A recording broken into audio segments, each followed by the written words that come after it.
whoever's on the Zoom with us. Let's convene this meeting of the City Council for March 16th, 2021. And I'd invite you all to join us for the Pledge of Allegiance, however you'd like to. And we'll begin. I pledge allegiance to the flag of the United States of America and to the republic for which it stands, one nation, under God, indivisible, liberty and justice for all. Thank you, everybody. Actually, I think it's kind of cool to hear the delayed microphone. Kind of a fun way to listen to it. Silver linings, silver linings. All right, let's go ahead and move on to the next item right away. I know we have a full agenda tonight. Let's have our roll call, if we could, please, City Clerk. Cumby. Here. Gabriel. Here. Harrington. Here. O'Doherty. Here. Schuster. Here. Stalder. Here. Somerville. Here. Pierce. Here. Weaver. Here. That's 9 present and 0 absent, Your Honor. All right. City Clerk, did we have anybody that was signed up ahead of time that would like to make public comment on non-agenda items? Mr. Mayor, we had Taylor Haynes didn't receive direction back as to what agenda item he was wanting to make public comments on. Sure.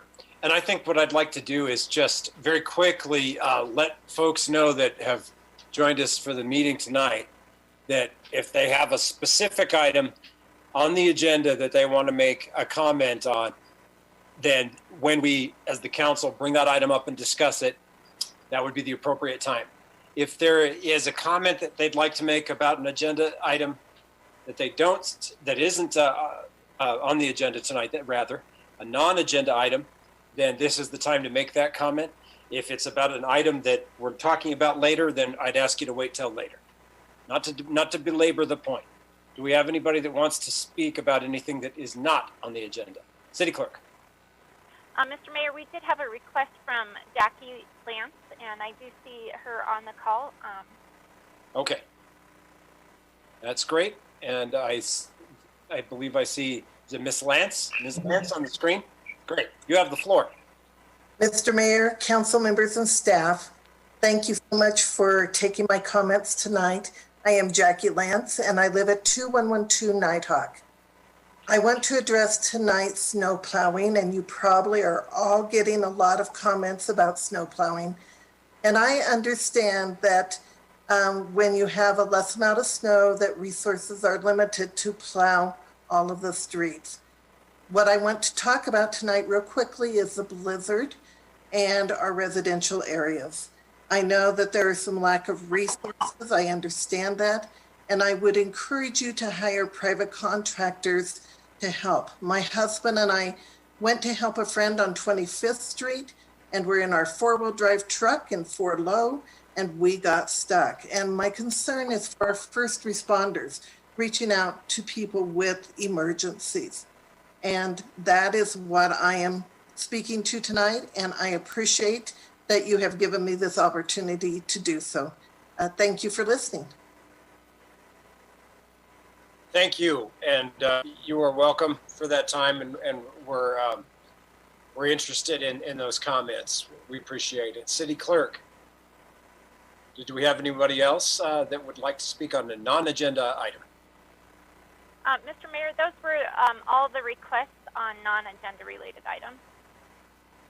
All right, thank you. And we will move it right along. We have item number 5, Vice Mayor.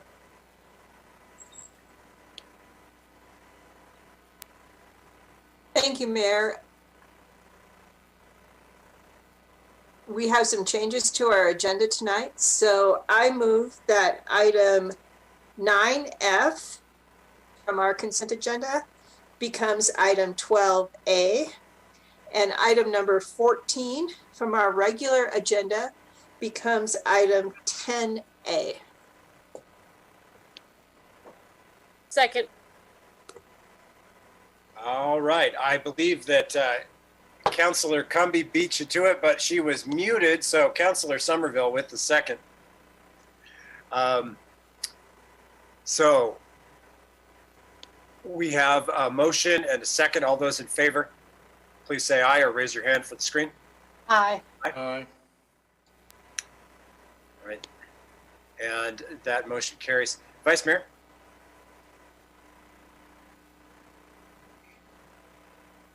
That's it for me right at this time on the agenda. Oh, don't we need to move that the agenda be set as changed? Don't, So we need to move the changes and then we need to set the agenda, correct? Yeah, so the motion would be that the agenda would be set as changed. yeah, I'm sorry.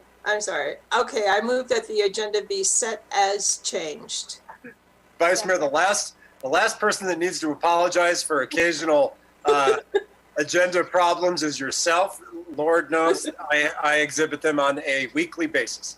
There's been a motion, and was there a second? I missed it. Second. Second from Councilmember Cumby. All those in favor, say aye or raise your hand. Aye. Aye. All right. And so the motion, the agenda is set as changed. We have item number 6. We have a proclamation, and Councilor O'Doherty, I wonder if as our liaison to the Laramie Commission, if you'd like to read. It's Councilor Cumby now. Oh, Councilor Cumby. I'm so sorry. Councilor Cumby, would you like to read the proclamation as our council member for that committee?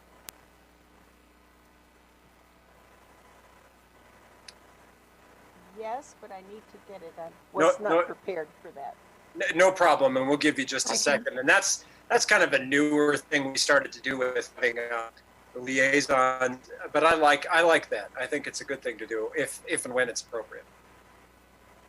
Do we have anyone here, City Clerk, from the City of Laramie's Commission on Disabilities? Mr. Mayor, we have Sam Burkett and Jasmine Partine as staff liaison.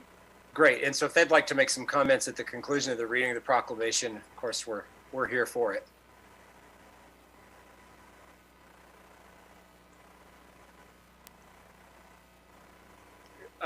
Councilmember Cumby, are you prepared? I can't. I'm looking for it right now. I just wondered if. I'm happy to do it if you want. It's item 6AI. Thank you so much. Sure.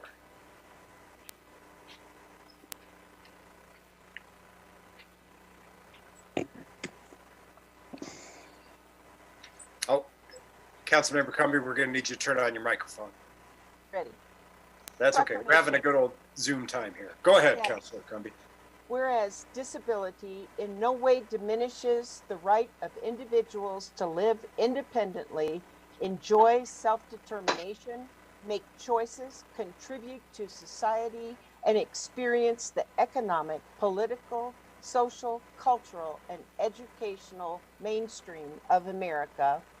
Whereas family members, friends, and members of the community can play a vital role in enhancing the lives of people with disabilities, especially when the family and community are provided with necessary support services, and public and private employers are aware of the capabilities of people with disabilities to be engaged in competitive work in inclusive settings. Whereas the goals of this city include providing individuals with disabilities the opportunities and support to make informed choices and decisions, live in homes and communities where they can exercise their full rights and responsibilities as citizens, pursue meaningful and productive lives, contribute to family, community, state, and nation, have independent friendships and relationships with others, and achieve full inclusion in society. Whereas thousands in Wyoming face challenges with disabilities daily. Whereas the month of March has been designated as Disability Awareness Month to celebrate and recognize disabled individuals and promote awareness. Now, therefore, Paul Weaver, Mayor and President of the body of the City of Laramie, Wyoming, do hereby proclaim March 2021 as Laramie Disabilities Awareness Month, and do hereby proclaim the following as ADA friendly establishments: Planet Fitness, Albany County School District, University of Wyoming, Laramie Head Start, Laramie Development Preschool, Wyoming Independent Living, and Albany County Courthouse. And we encourage all citizens, businesses, public and private agencies, religious and educational institutions to join in observing the month in honor of persons with disabilities. Dated and signed 16th day of March 2021.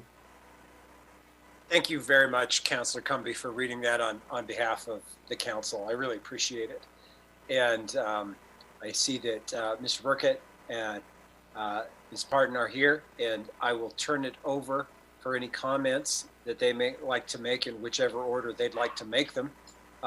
Who's up first if you want to share a comment about this proclamation and Disability Awareness Month? Looks like Mr. Burkett's okay. No, everybody's here now. Oh, go ahead, Mr. Burkett. You're up first. All Welcome. right. Thank you. Thank you, Paul Weaver, so much for this. It's truly an honor to that you are the mayor now and things like that, and you have been a truly great member to help with disability events in the city of Laramie. And I feel like today, this week with the snowstorm that we had, I think haven't gotten out of my house this week. So I think you kind of know how a struggle it is to get out when it's, well, for the obvious reasons, I guess you can say. But thank you so much for this opportunity, and throughout the next year, I will be, as we continue to gradually get out and do more, I will continue to recognize more businesses that have made ADA establishments more friendly. And I think it's what people don't realize is that they are truly experiencing another part of life when they are experiencing the life of a disability. And there's so much that's to be realized, and just truly honored to be here today, and can't thank you enough. Sam, thanks a lot for always making time to join the city council. And my thoughts immediately go back to that exercise that Councilor Stalder and Councilor Harrington, Councilor Doherty, and others, how we participated in that, getting around. And there wasn't nearly this amount of snow and ice. I mean, it wouldn't be something we could even attempt right now. And it just drives that point home. And I appreciate your kind words. And I'll tell you, they motivate me to, as soon as we possibly can, get back into some of these group meetings and some activities with the Wyoming State Advocates and Leadership, and UW's WIND and some of these other organizations. And I look forward to seeing you again, Sam, and talking about some things we might be able to do. Thank you very much for being here with the council. It's an honor for us. Jasmine, I see you're on there. One more thing, just please. I also remember doing that activity last year, right before all the COVID stuff broke out, where we went to the rec center and the curmudgeons was part of it to help put together an obstacle course and different organizations promoting disability awareness. I think we should do something like that again. And I would like to have some of the city council members join when that day comes for another family fun night. And yeah, there's so much that we have to do in this community. And there's so much that we have done, but there's so much that has yet to be accomplished. And I hope that you and guys are willing to help out. It's truly my pleasure. Mr. Burkett, I think we're definitely willing to help out, and when we have an opportunity, it doesn't have to be in the month of March. When we get to an opportunity where we might be able to organize an activity like that, I think we'd be up for it. I see our assistant city manager taking a note there and thinking about that as well, and we'll find an opportunity to do that. Jasmine Parton, welcome. It's good to see you at the City Council again. Did you want to share any comments with us? No, I think that Sam said it all. I just want to say thank you for acknowledging March as Disability Awareness Month, and just a shout out to all those businesses that are working hard to make it more ADA accessible. Absolutely. Thanks a lot. Thanks for being here and for being the staff liaison to the Disabilities Commission. It's something we really appreciate and value. All right, folks. And yeah, I think we will have an eye towards one of those family fun night type evenings and organizing some of those activities. And I think you're all in agreement that it doesn't necessarily have to be in March. If we get an opportunity here in a few months, a couple of months down the road, we might take a look at it. Okay, great to hear about those businesses and great to have that proclamation. I think the next item is the public hearing. And I'd ask the city clerk to go ahead and give the notice for that.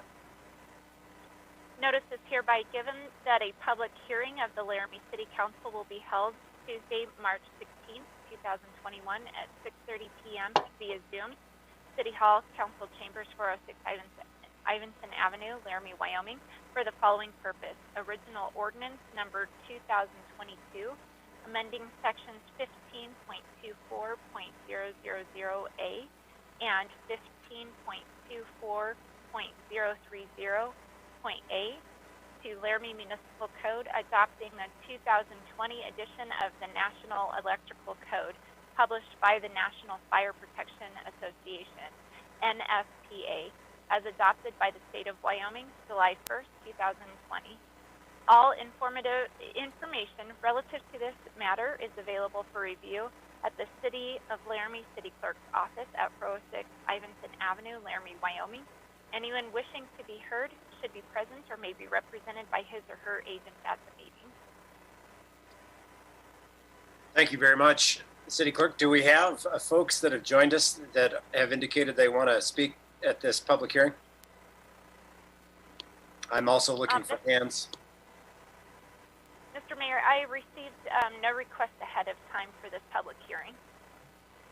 Very good. And we'll go ahead and open it up for folks that have joined us now for the public hearing on this item. If you want to share a view during this public hearing period, just go ahead and raise your hand. And I'm not seeing any. And I'm not seeing the city clerk seeing any either. So we'll give it just one more second. And I think we can make the decision to close the public hearing now. And we will move on. All right. We have some announcements, I know, on a couple of things, and I'm going to. Oh, City Clerk. Yes, I'm sorry. Did I miss something? Mayor, we have one additional public hearing on original ordinance 2024. Thank you very kindly, council members and City Clerk. City Clerk, could you please read the announcement for the public hearing? Notice is hereby given that a public hearing of the Laramie City Council will be held at 6:30 p.m. on March 16th, 2021 in City Council Chambers, Laramie City Hall, 406 Ivinson Avenue, Laramie, Wyoming. Due to COVID restrictions, meeting will only be held on Zoom to take public comments on the following. original ordinance number 2024 TA-20-04, text amendment amending various sections of LMC Title 15.18.030.c and 15.18.070 regarding financial security options related to public improvements, submitted by Dave Coffey. All applications, plans, and specifications relative to these matters are available for review at the City of Laramie Planning Office at 405 Grand Avenue, Laramie, Wyoming. Anyone wishing to be heard should be present or may be represented by his or her agent at the meeting. Thank you, City Clerk. And I see we have some folks from the attendees list. This will also be on the agenda, but either time this public hearing or when the item comes up on the agenda are perfectly appropriate to share comments or observations on this item. At the risk of being informal, Mr. Coffey, if you want to make any comments now, that's great. If you prefer to wait, I'll take it if you don't raise your hand now that you're happy to wait when it comes up on the regular agenda. And I'm not seeing any other hands. I do see Mr. Coffey. Looks like he's prepared to share something with us now. So welcome, Mr. Coffey. Go right ahead. I'm happy to wait until the regular agenda. Okay, thank you. Appreciate it. And I don't see other hands. City Clerk, I'll check with you, see if you see anyone. I don't either. And I'm sorry that I almost missed this public hearing. Thank you very much for your vigilance, folks. I need 5 or 6 eyeballs. I only have 2. Let's close the public hearing and move on now to the announcements that I know we have a couple of, and I'm going to turn it over to Assistant City Manager Fieser. Thanks, Honorable Mayor, City Council. Actually, I have multiple announcements tonight, and I'll try to breeze through them as quickly as possible. As you're all aware, we had a historic snowstorm hit Laramie this last weekend. City crews, streets crews have been out plowing since Saturday night when the storm started, and rotated shifts all the way through until this morning. As of this morning, city crews started working on downtown, where they pulled the snow from the sides, piled it to the middle, and have been moving the snow out of the middle as time allows. We did have a few mechanical errors. Both of our snow blowers in the streets department had broken down. The large one was repaired this morning, which put us back on track for good cleaning. We do understand that this has been very impactful, and the quickest way for residents to make a request to get some assistance is through the city's website on the Report a Concern section. So if you go to cityoflaramie.org and click on Report a Concern, it's your best way to get on the list to make sure that we get the streets folks out to look at that. Parks and facilities crews also worked through the weekend to open up the rec center and the ice center, and to try to open up as many of the park facilities as they could. Reports today that they were about 90% open at this point. So crews have worked hard and done what they can, and I believe that we are blessed to have the crews that we've done, and they accomplished a very lion's share of the work, and I'm very pleased with what they've done. That doesn't mean that we're done by any means. We've still got a lot of work to do, and I'll be happy to answer any questions. Assistant City Manager, I think I'd ask you just one more time to repeat that. It's or just confirm that it's go to the city website and go to Report a Concern, and just fill it out there. Correct. It's an icon down on the right hand side, towards the bottom right hand side of the page. So, Council Member O'Doherty. Regarding if people, Ms. Lance spoke earlier regarding her concern. If someone has to get out of their house right away, like they have an emergency, what should they do? Honorable Mayor, through you to Councilor O'Doherty. So if it's an emergency, they need to call 911, of course, for an emergency, and the ambulance will call for street and alley plowing assist. We had multiples of those over the weekend where streets was plowing ahead and getting ambulances or law enforcement to where they needed to go throughout the weekend, and that's pretty standard. Okay. follow Go up. ahead. Yes, please. I want to thank the officers that told, for example, my sister to get back in the house and not become the emergency because she was trying to stay ahead of the storm. And so I appreciated that our officers were seeing people out when it was really howling and dangerous and told them to go inside. I think, it's good to clear your sidewalk, and my sister knows that she wants to keep it clear because of people with disabilities, but that storm was too much. And so I was really grateful to hear that officers were warning people to go take shelter and not try to fight it. Thank you, Council Member O'Doherty. Looks like we're hearing from some of our best snow shovelers. Council Member Gabriel, speaking of this, the snow shovelers, go ahead, sir. Thank you, Mayor. Just curious, Todd, on the comment a little bit earlier in public comment on private contractors. When does that engage the city that maybe it's too much to handle and we need, some extra help from private enterprise? I believe I'd defer that question to Brooks Webb, and if I get something wrong, maybe he can correct it. But I believe that's when Streets believes that they've been overwhelmed. And at this point, Streets has hired a couple of haul trucks to assist with moving the snow as it's loaded into the trucks up to Aragon or to whatever dump site.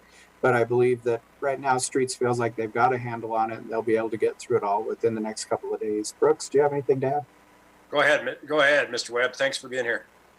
You bet.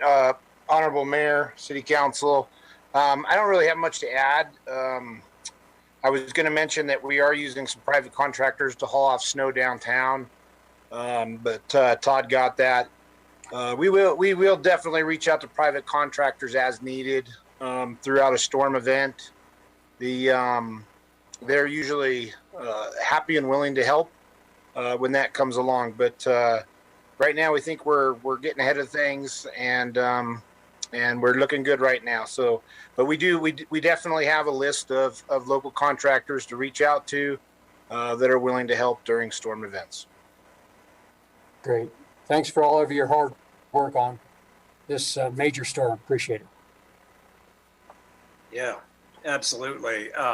Thank you, Mr. Webb. Thank you, Councilor Gabriel. And I think that goes for all of us. This was a massive weather event, and we just really appreciate our public works people being out there around the clock, doing what they can to get our streets passable. Todd, if I could, Assistant City Manager Fieser, just one question about the equipment problems that you mentioned. Did those occur just from wear and tear and use, given the intensity of this weather event? Those repairs?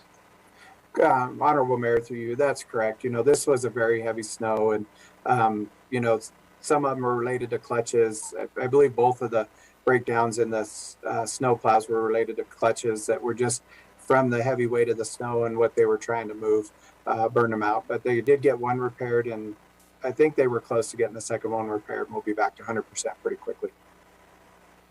Thank you very much, sir. Big, wet March snowstorm,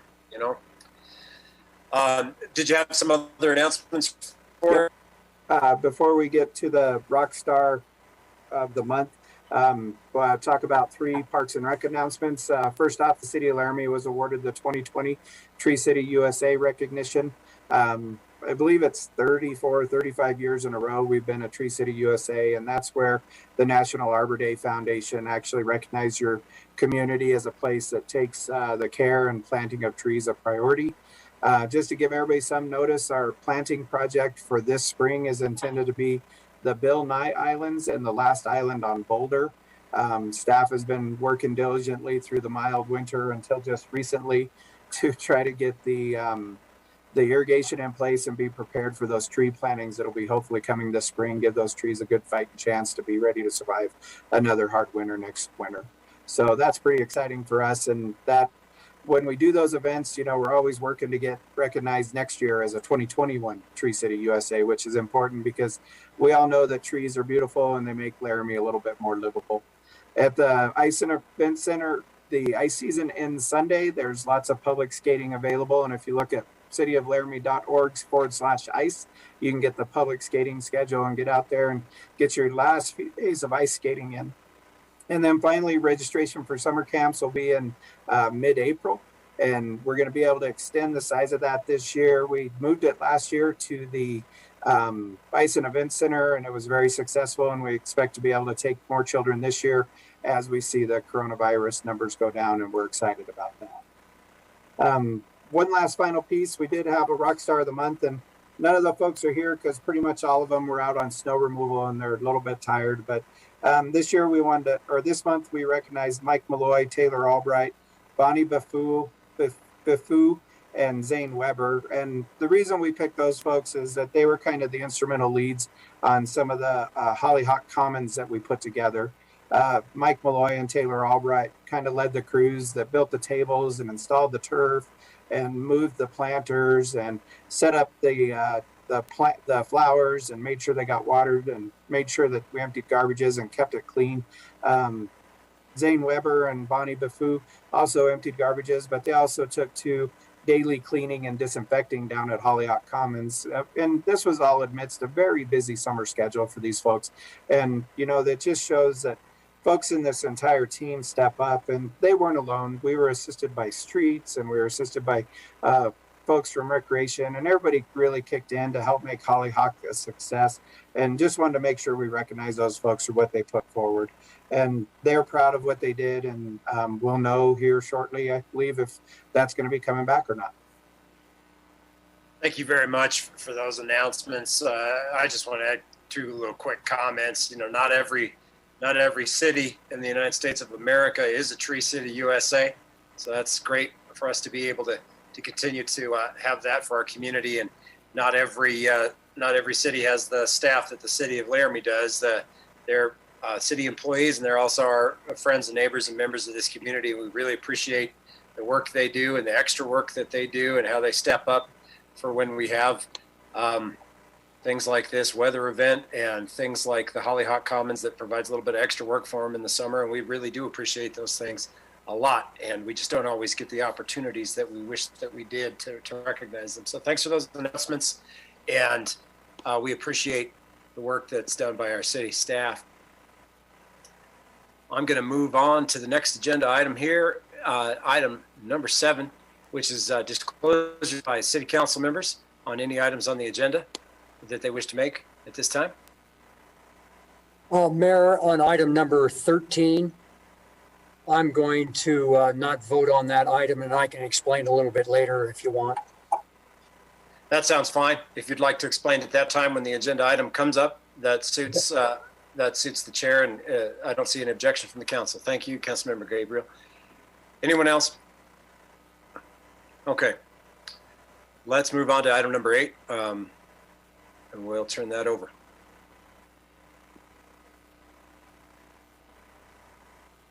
Thank you, Mayor. I move that the consent agenda be approved and that each specific action on the consent agenda be approved as indicated. Second. So a motion by the Vice Mayor and a second from Councilmember Harrington. And we will ask the city clerk for a roll call vote on the consent agenda. Cumby, Yes. Gabriel, Yes. Harrington, Yes.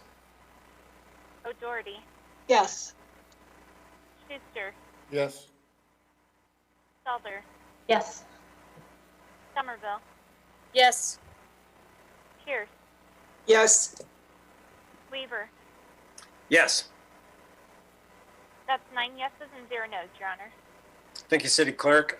Thank you, Vice Mayor, members of the council. The consent agenda has been approved. Let's move on to our regular agenda. And first up on our regular agenda is item 10A. Councilmember O'Doherty. I move that we postpone Resolution 2021-18 until a special meeting on March 30th. Second.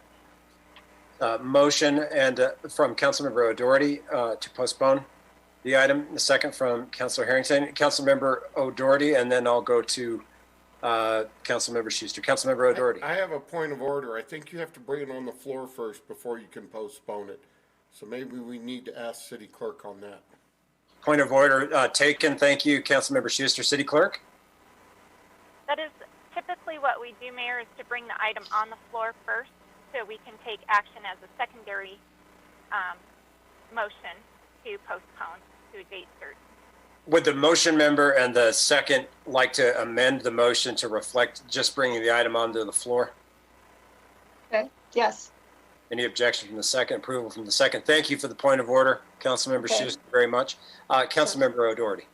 I move to approve Resolution 2021-18 to establish an ad hoc working group for police and community under the direction of the mayor, the city manager, city attorney, and authorize the mayor and clerk to sign.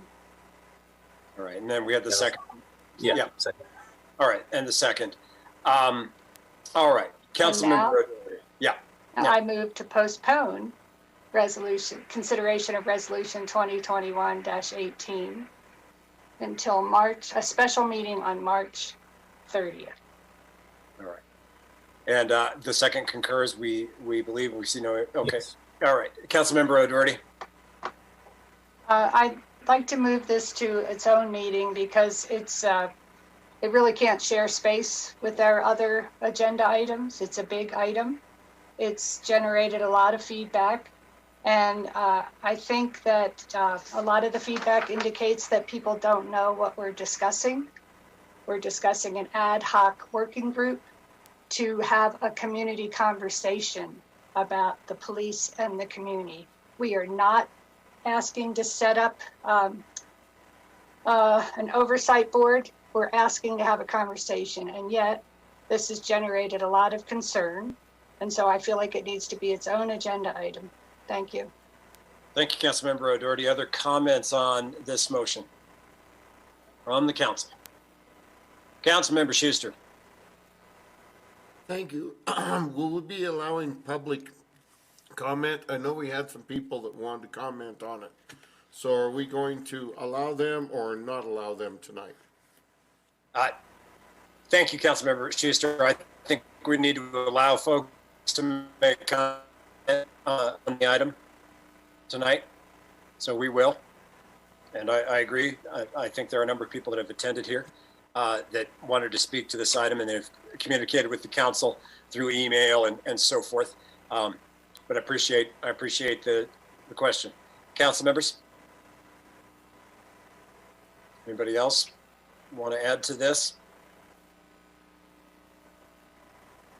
before we go to that public comment? All right, I'll say only this.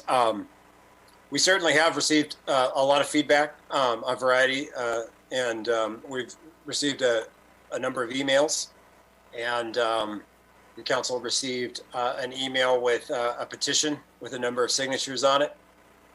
And that certainly is not something that the council's going to ignore.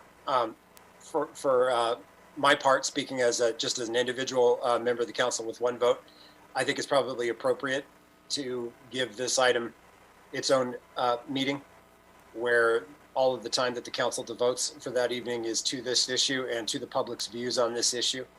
I would encourage folks to look at the makeup of that ad hoc board that's being proposed in the resolution. I did see some comments about perhaps concerns that the makeup of that ad hoc board might be more geared towards one group over another. It might be geared towards folks that were in favor of an oversight board, and might not necessarily be a group that we thought would treat our police department fairly, and comments of that nature. And I read those carefully.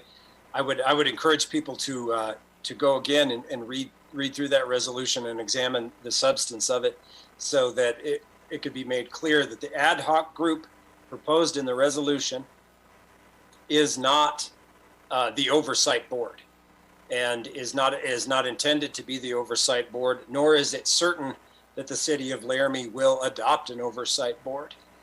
That ad hoc committee is dedicated, we hope will be dedicated towards, I should say, if the resolution passes, will be dedicated towards discussing that and coming up with some options, taking public feedback, and then presenting those to the council so that the council then makes a vote about what direction we might like to go. And I would note that ad hoc committee includes the chief of police, a sworn police officer, an appointee from the city attorney's office, and an appointee from Crime Victims Advocacy, which we hope will provide some sense of assurance to members of the public that we intend to have a balanced group of voices on that ad hoc committee considering this question. That's all I'll say about it, just by way of clarity to make sure that we're clear on things. I'd like to go to public comment, but I do see the Vice Mayor Pierce. Yeah, and I'd just like to add that it is the intent of this ad hoc working group to work for an entire year before any decisions are made.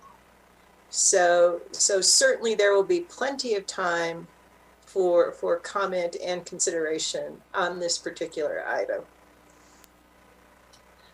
Thank you, Vice Mayor. And for the council and members of the public that have joined us tonight, all of this exposition is simply by way of trying to make sure that we're having a focused discussion on concerns, and in the hope that we're all on the same page about what we're talking about. But that said, I'm eager to get to public comment and give that some time this evening so that we can hear. I'd ask, I'd make a respectful request of members of the public to keep your comments concise, and if you could try to focus them towards the issue of the postponement, and share your views with us only very generally on the entire topic. City Clerk, do we have hands raised now? I see Mr. Annenson and Ms. Conyers. I don't know who put a hand up first. I'm not sure if you're able to help me, City Clerk. Mr. Annenson had prior request as well as raised hand first. All right, so I'd vote him in to speak with us, and then we'll go to Ms. Conyers after that, and then whoever else after that. And I see Mr. Annenson on the.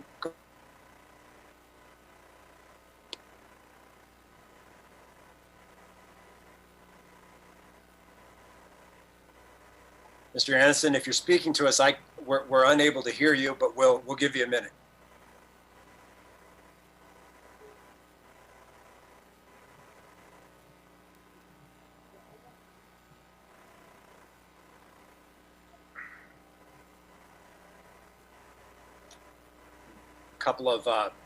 Couple of pointers by way of trying to be helpful. If you're on the phone, I think it's help me out. Is it *6 or *6 to unmute if you're only on the phone? If you're interacting through another device, sometimes you need to move your cursor around so that the menu will pop up from the bottom so that you can unmute and we can hear you.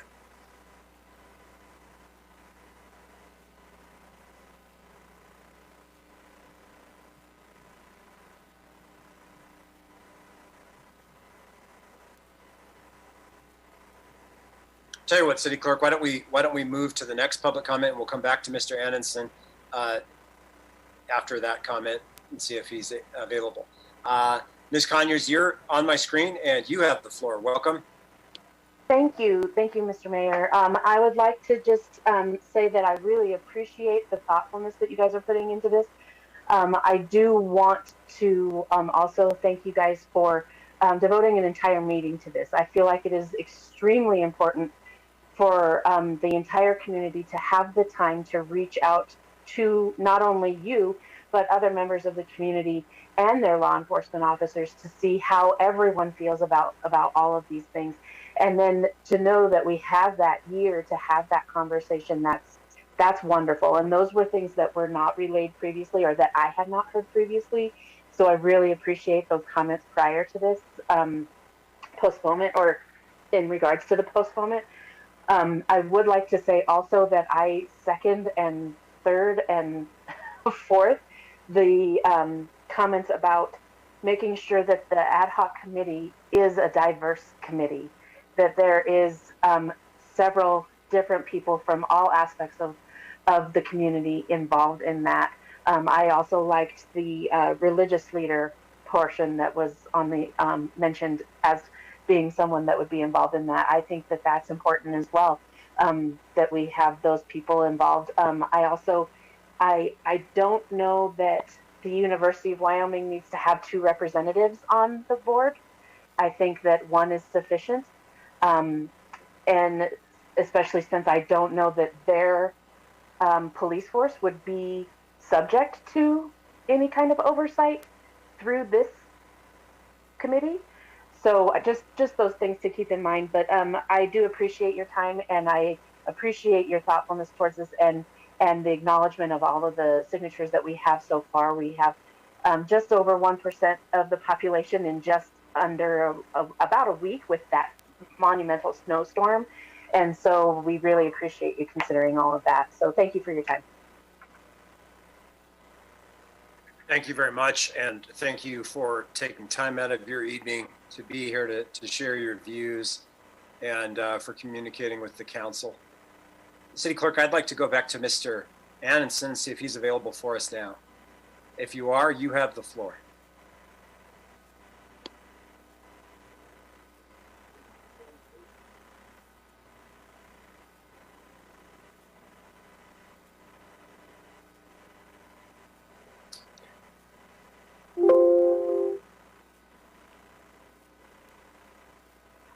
Mr. Annenson, I regret to tell you we're still having trouble hearing you. We can't really hear you at all. And I apologize. I see that you're there and I see that you've unmuted, but we're just unable to hear. We're unable to hear. Thing of information? Yes, please. I wonder if Mr. Annenson would want to use the phone number to try to talk to us. If so, yeah. Maybe the city clerk could give direction. Thank you, Councilmember O'Doherty. City Clerk, do you want to provide that information to Mr. Annenson and see if maybe he can be more successful through that? Sure. Mr. Annenson, if you call 1-669-900-6833 and use our meeting ID, let me look that up really quick here for you. Our meeting ID is 882-4026-3506, passcode 839251. Then if you call on the phone, we'll go ahead and recognize you at that time. Thank you, City Clerk. And if we should get to a point where, go ahead. I'm sorry, Councilmember O'Doherty. I was just wondering if the city clerk could share the agenda on the screen so that somebody can just read those things. That might be easier. Yeah, we'll give it just a moment. We always find plenty of things for the city clerk to do, and we don't always provide enough time. So we'll give that just a second.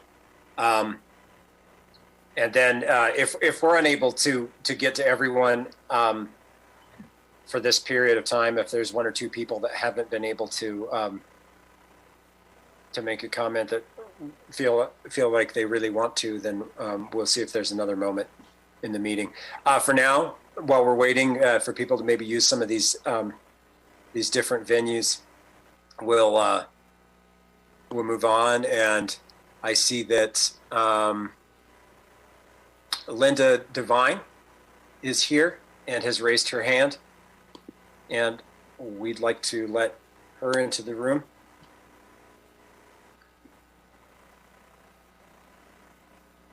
I'd say welcome, Ms. Devine. Thank you for being here. You have the floor. Thank you, Mr. Mayor, City Council. I'd like to echo what the previous speaker was saying, appreciating the time that you're taking for consideration of this board. One, I guess, matter of concern or question is the with this ad hoc group, One thing I've learned from different boards is how important it is to have different disciplines on there. And as I look through this, and maybe it's sounding selfish, but I'm curious as to why perhaps there's not a criminal defense attorney maybe that would be on this group. You've got someone from law enforcement, you have a city attorney, and I think that it would be important to have a criminal defense attorney on there. I mean, obviously I'm going to apply at some point, and maybe I'll just be applying as just a community member. But I do think it's important to consider having an attorney that doesn't represent the city, that represents the defendants in the community. But again, I appreciate all the work and thought you're putting into this. Thank you very much for those comments and for taking time out of your evening to be here with the City Council to share those comments. City Clerk, I see a number. Nope, it's disappeared. Yeah. Yes, City Clerk. I gave them permission to speak. I'm wondering if that is Mr. Anderson. Okay. Yes. Do you have me? Yes. We yes. do. Okay. Okay. Sorry about that. I couldn't get it all worked out, so I'm on my phone now. But the reason why I think it's important that I made a statement. I know I'm going to speak again if you let us speak again, but I was informed by the vice mayor that our police chief was in favor of this ad hoc group being formed, and our police chief does not want an ad hoc group formed because he has enough people looking over his shoulder, every single day of every single week of whatever he does. So, I just don't think it's proper, as me being, a person that looks up to the city council and how this has been, I was told by the vice mayor that he was all for it. Yet I've talked with him and he is not all for it. So I'm kind of confused on where we go from here, if I'm getting kind of fibbed to. Does that make sense? Hello? Did I get cut off? No, sir. No, sir. We were able to hear, we were able to hear all of your comment. Okay. Okay. Typically we don't. We try to just reserve this period of time for people to share comments instead of having back and forth. Okay, yeah. Okay, so that's fine, but I personally don't think that this would be a good thing for the city of Laramie, and I will let it go for now, and I will definitely, if that meeting is going to be March 30th, is what you're talking about now? Yes, sir. And okay. It will be for just this item. We will take item. Okay. Take a so that's what I'll go ahead and do. Yeah, but I would just like you all to know, as a city council, that he is not in favor of starting an ad hoc committee. So I appreciate your time. Sorry for me being such a pain in the rear. I'm not that good with all this computer and stuff, but I thank you for your time, and may God bless you all, and thank you for your help. Thank you, sir. And we appreciate it when citizens take time out of their evenings, their schedules, their days to write emails, to join us at the meetings and share their views, and no worries about any technical glitches. We're happy to do whatever we can to make sure people get a chance to come through and make their comments. And we appreciate your patience while we found a way to do that for you. All right, other comments don't see any hands, City Clerk, at this time. I want to be careful and just make sure that we don't cut it off too soon, because sometimes people need a minute to let us know that they want to speak.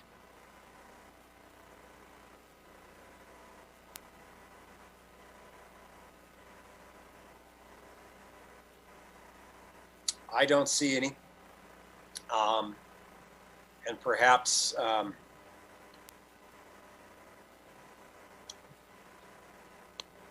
what might be the best thing to do now is simply to go back to our motion, reiterate dates and times for when we consider this issue and this issue alone in a meeting. And I'll turn that right back over to Councilmember O'Doherty. But quickly before I do, council members, I think one of the reasons that makes sense is we had already considered having a fifth Tuesday meeting for the council on that date.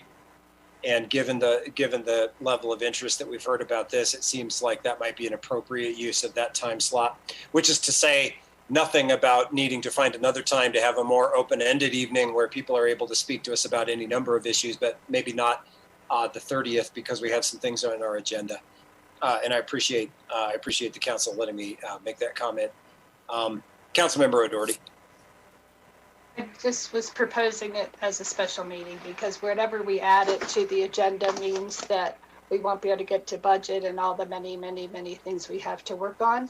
So I was hoping that that we could do March 30th, but I'm not sure if we start at 6 or 6:30. I don't know. It seems like our special meetings often start at 6, but I'm not proposing a time. I'm just proposing a date. Thank you. I appreciate that, Councilmember O'Doherty. Any other thoughts on this, or 6 versus 6:30, or anything along those lines? If it's 6:30, that gives you time to get some dinner, both members of the public and council, before you sit here on the Zoom for a few hours. So that's something we could consider. Mr. Mayor, I'd like yes. to know if that works for the clerk. Yes, me too. City Clerk, any thoughts on times and dates there? Will that work with our city council schedule?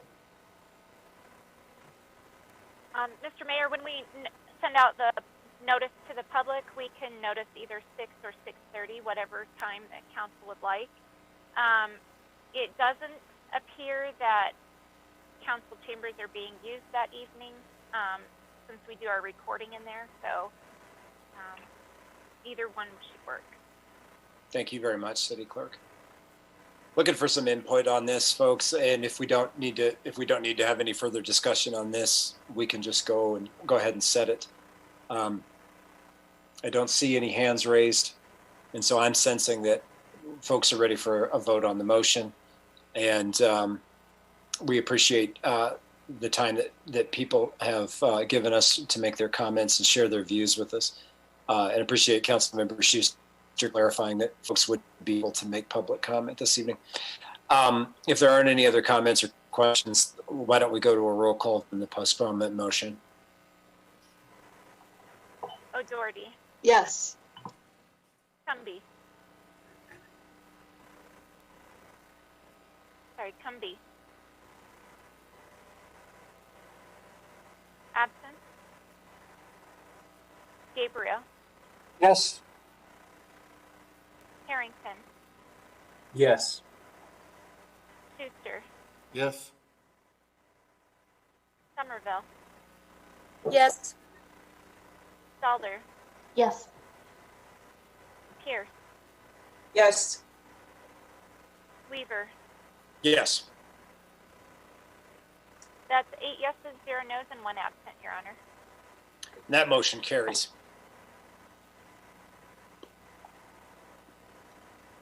Council members, we have item number 11, and that will be introduced by Councilmember Gabriel. Thank you, Mayor. This title is the consideration of an amendment to previously adopted Resolution 2020-75, supporting the submission of a grant application to the Wyoming Department of State Parks and Cultural Resources. I move that the City Council approve the amendment to previously adopted Resolution 2020-75, supporting the submission of a grant application to the Wyoming Department of State Parks and Cultural Resources for a 2021 Land and Water Conservation Fund grant in the amount not to exceed $108,720 to replace the Washington Park play structure. Authorize the mayor and clerk to sign. Second. Motion and a second from Councilmember O'Doherty. And I think we have Mr. Feaser here to give us background. Thank you. Go ahead.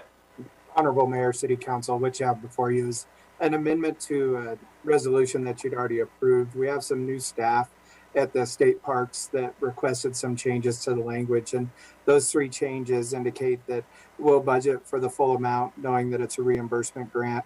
We'll dedicate the public use into perpetuity, which has been standard with all Land and Water Conservation Fund grants, and that myself and Scott Hunter, the parks manager, have the authority to apply for and manage the Land Water Conservation Fund grant process on behalf of the city of Laramie.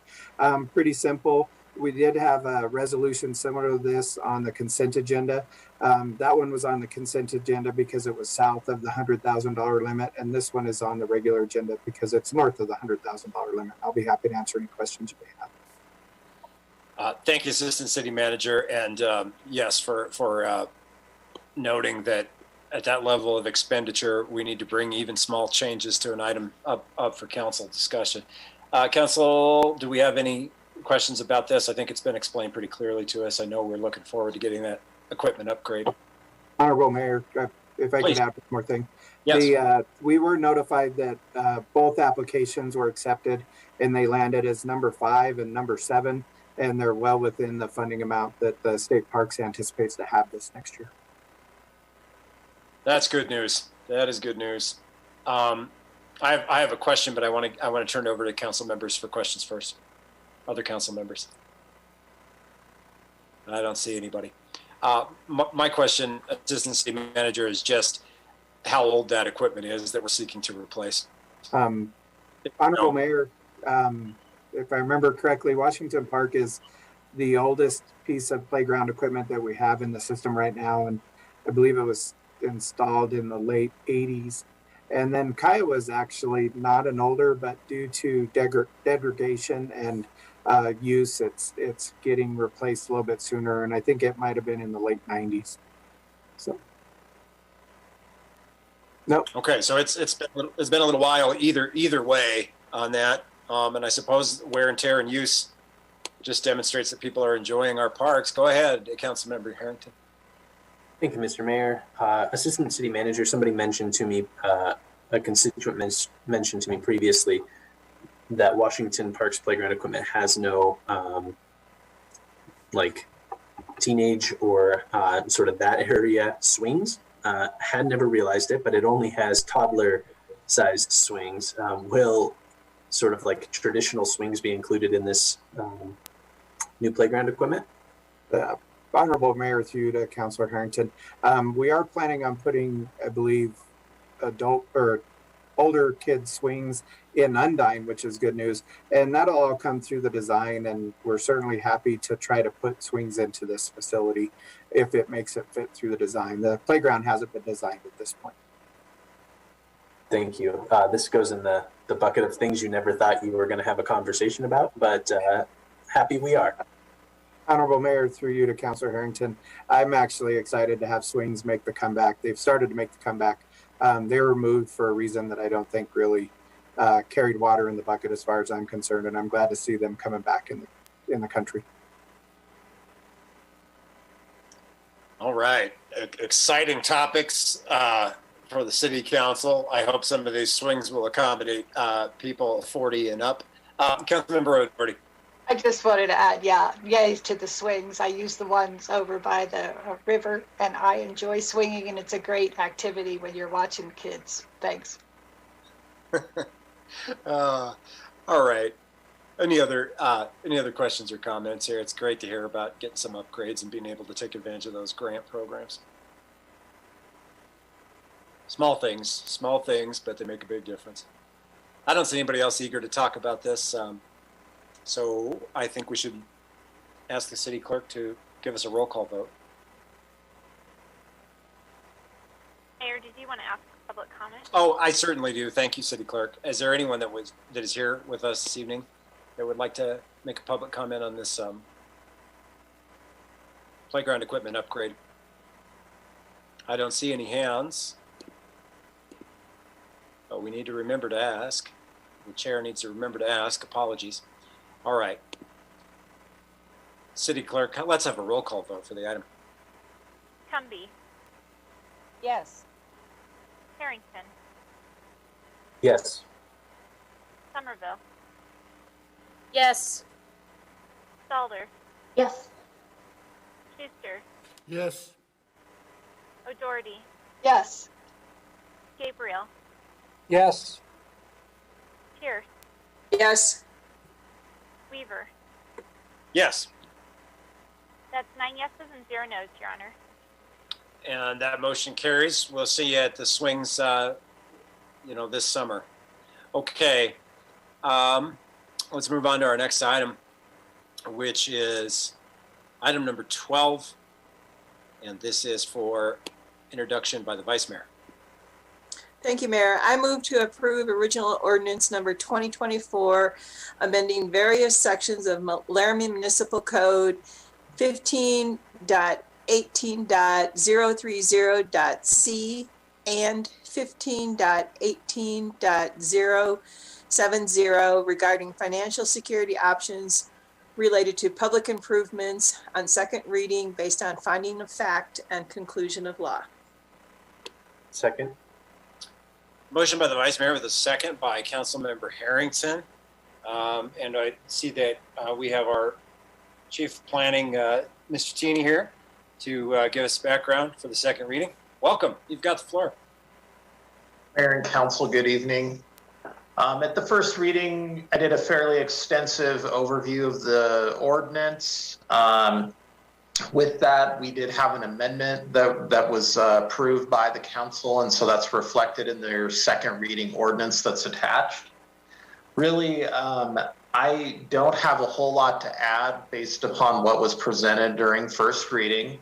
Once again, this is an amendment that will provide alternative options to the financial security process related to development agreements that we have in conjunction with subdivisions and sometimes site plan developments. One thing I'll note is that in the materials we provided you just a draft agreement is just so you could kind of see what some of the background work would be through our city attorney's office with each of these and the financial institutions that would be associated. That's not something you need to consider tonight, just the ordinance is what's being considered. But felt that could be helpful just in a broader understanding of the process. And so with that, I would be happy to answer any questions. I do see that the applicant is also on the line, just so that you do know that, Mayor. Thank you, Mr. Tini. I appreciate that. And I know that we had some questions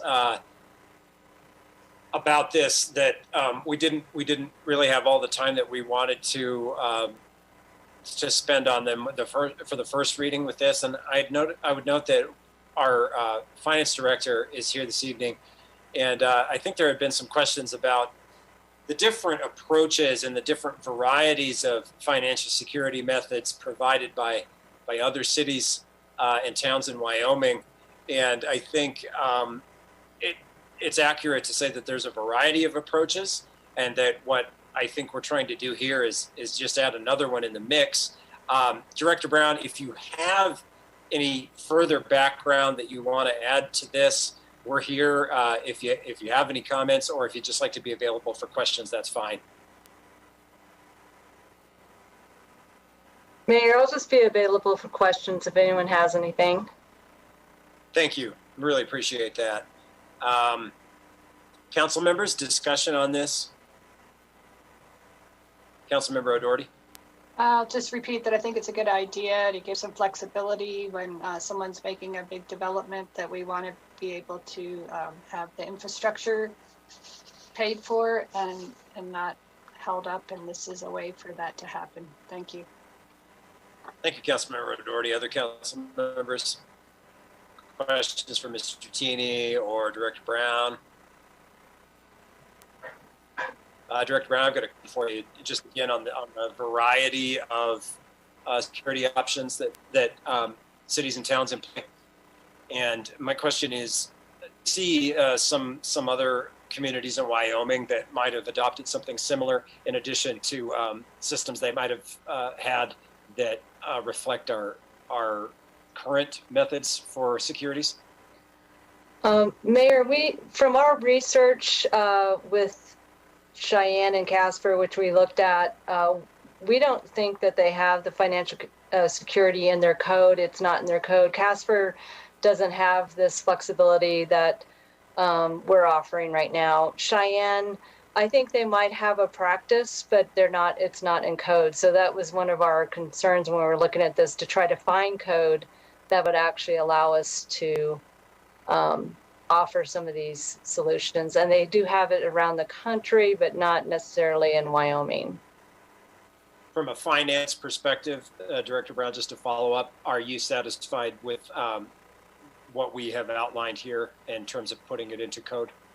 Yes, because I was part of the team, and I felt that they did put in the language, and we did take some of the 25% added security and things, and I think it will help the actual contractors and also keep us have some less risk than what it was. So, thank you. And on behalf of the council, I want to thank all of you folks again for some cross-departmental work on this project.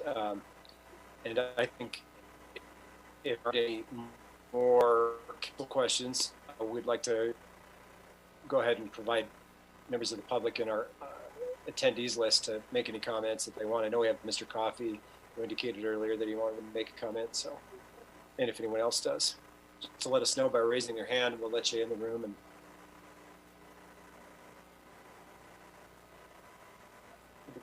you can make your comments. All right, we've got Mr. Coffey, hand up. There he is on the screen. You've got the floor. Thanks for being here. I really have, Honorable Mayor and Council, I really have nothing more to add. I think Council has heard a really good description of what we're trying to do from staff, and I really appreciate staff's hard work on bringing this to the Council for consideration. Mr. Coffey, if you could hang out just for a second, I think I have a question I'd like to ask you, which is that in your estimation, as someone from the private sector that helped to bring this forward and facilitate some of this discussion and getting this into code, I imagine it probably goes without saying that you think this is going to help us leverage some future economic development opportunities. But I'd like to give you just an opportunity to speak again to that specifically, if you could. Well, I think it will help. It will help level the playing field from the perspective of competing with Cheyenne directly, and we often compete from an economic development perspective with Cheyenne. Hopefully it levels the playing field a bit. It certainly will reduce the financial burden of developers that are interested in doing things in Laramie, and anytime we can help reduce that burden, we have a better chance of attracting businesses and development coming here. I appreciate that. I just wanted us to have, for the record here, just a little bit more discussion on where this was coming from. So thank you for adding some additional comments. Are there any other comments or questions for our staff or Mr. Coffey while we have him here with us from the council? Okay, all right. Any additional comments whatsoever before we move to a vote on second reading for this item? And we'll just check for public comment. I don't see anybody else.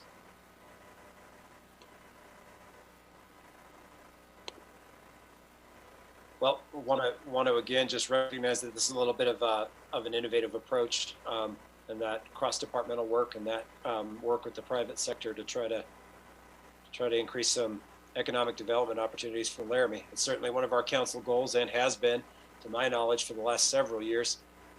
And it's good to see a step in that direction that we'd like from a policy perspective, and that partners in business like from their perspective. City Clerk, can we have a roll call vote on the item? Gabriel, Yes. Harrington, Yes. O'Doherty, Yes. Schuster, Yes. Stoller, Yes. Cumby, Yes. Somerville, Yes. Pierce, Yes. Weaver. Yes. That's 9 yeses and 0 noes, Your Honor. Thank you very much. That motion carries. We will continue on our agenda. We have item number 13. Council member, I'm sorry. Council member Somerville? Mr. Mayor, do we have 12A next? That's correct. That's correct. I'm glad somebody had it because I sure didn't. Councilmember Somerville, item number 12A. Thank you, Mr. Mayor. I move to approve the amendment 2 to agreement between the City of Laramie, Wyoming and the University of Wyoming regarding the Jacoby Golf Course water, and authorize the mayor and clerk to sign. Second. Motion and a second from Councilmember Harrington. And, you know, we did not have a staff member assigned to this earlier. I don't know if we have any takers that want to talk a little bit about this item. And I see that Director Brown is willing to do that for us, just to give us a little bit of background on this item. So I'll turn it over to her. Oh, Director Brown, you're going to have to turn your sound on for us. Sorry.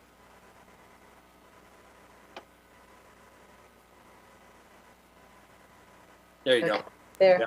Yeah.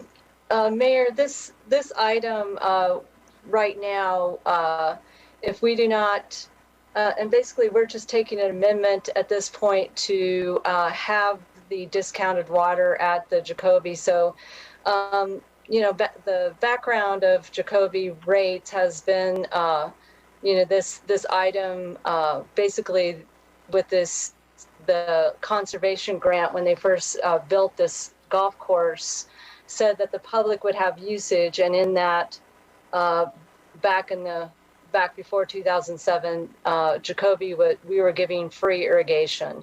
When we went to a rate study, which I wasn't really that involved in at that point because it was before the 2010, but the council had decided that they wanted to charge some water for Jacoby, and they determined that they would give a 75% discount off the irrigation rate at that time. And so this agreement came into effect with that rate. We then, at the last rate consultant they asked us to change the rate or discount to 71%, a little bit lower back in 5 years ago when we had a rate increase.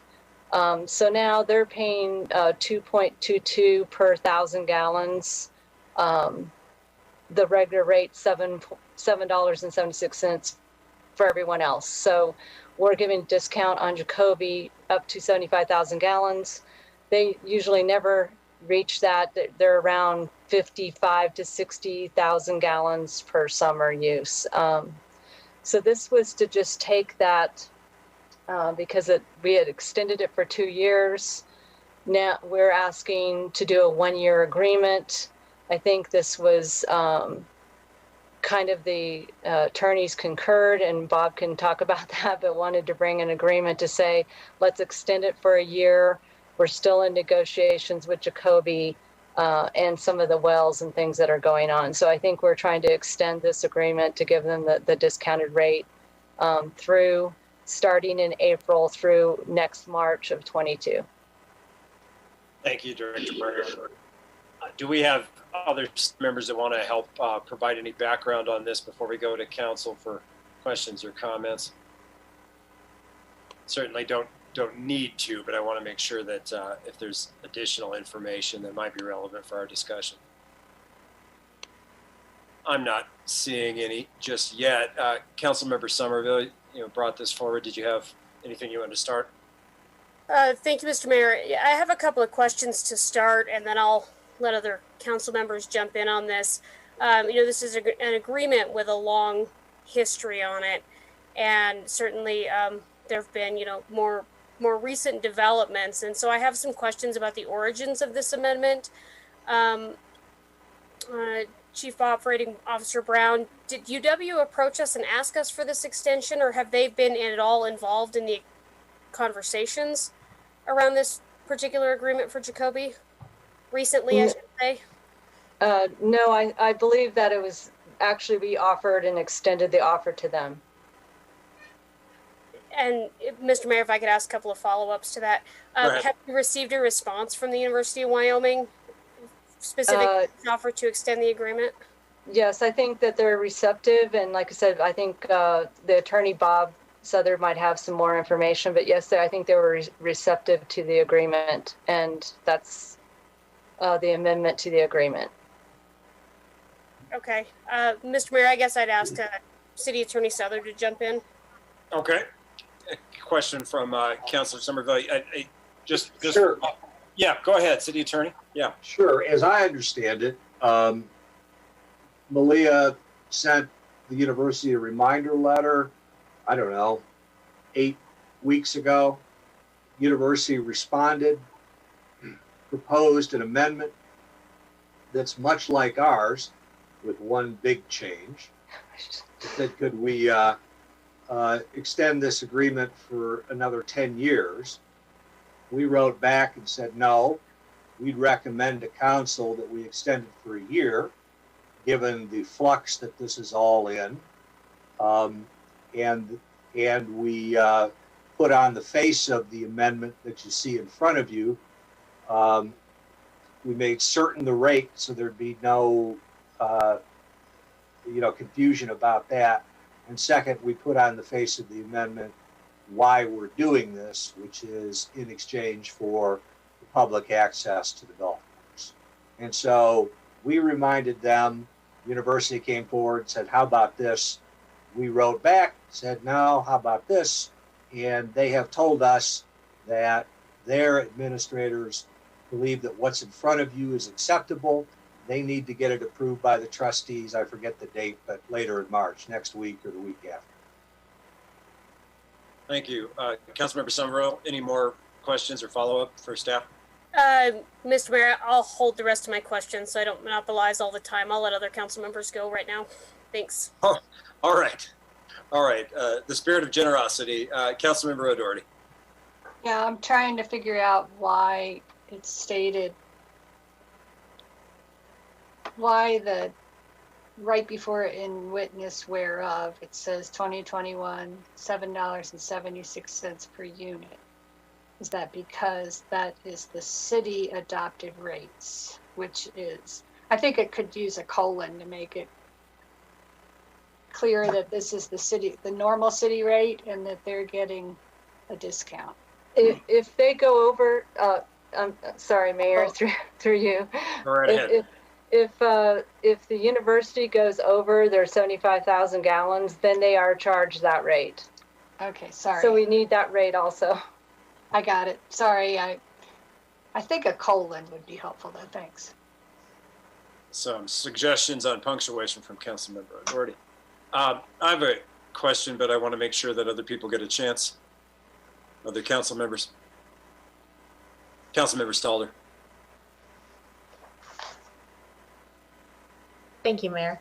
So if I'm understanding this correctly, we're proposing this rate for a year. They suggested maybe 10 years. So this goes to the Board of Trustees and they accept it or don't accept it. And if they don't, where does that leave us? What happens next? COO Brown, please. Or I can. Both, I'll let you both weigh in on it. Go ahead. We'll go to Chief Operating Officer Brown, and then we'll go to the city attorney. Sorry, folks. Go ahead. Mayor, through you, Councilor Stalder, basically, we have an ordinance, and that ordinance says that, you know, the irrigation rate is 7.76, and if they don't sign the agreement, that's what at this point, we would charge them for their usage, for their irrigation. City attorney, did you want to toss anything in there for us? I'm sorry, I didn't mean to cut you off earlier. Oh, my fault. No, that sums it up. Councilmember Stalder, any follow-up? No, I just was wondering if there was any room for like a back and forth, you know, maybe a negotiation about 2 years or 3 years or something, but it doesn't sound like it. Well, if I may, Your Honor, if that was directed at me, Sure. we've been dealing with the administrators at UW who are going to recommend what's in front of you to the Board of Trustees. Okay, thank you. Thank you, Councilmember Stalder. Other questions? My question is for either the Chief Operating Officer or the City Attorney. The agreement, I think I heard in the background that was provided, goes back to, is it 2008? Go ahead. Yes, please. Mayor, it's way before 2008. This agreement, I think they had an agreement before that. It's just that the rates were established in 2007, I believe, but they've had agreements all along. Yeah, thank you. That's an important distinction. There's been an agreement in place with the rates established in 2007. Is that accurate?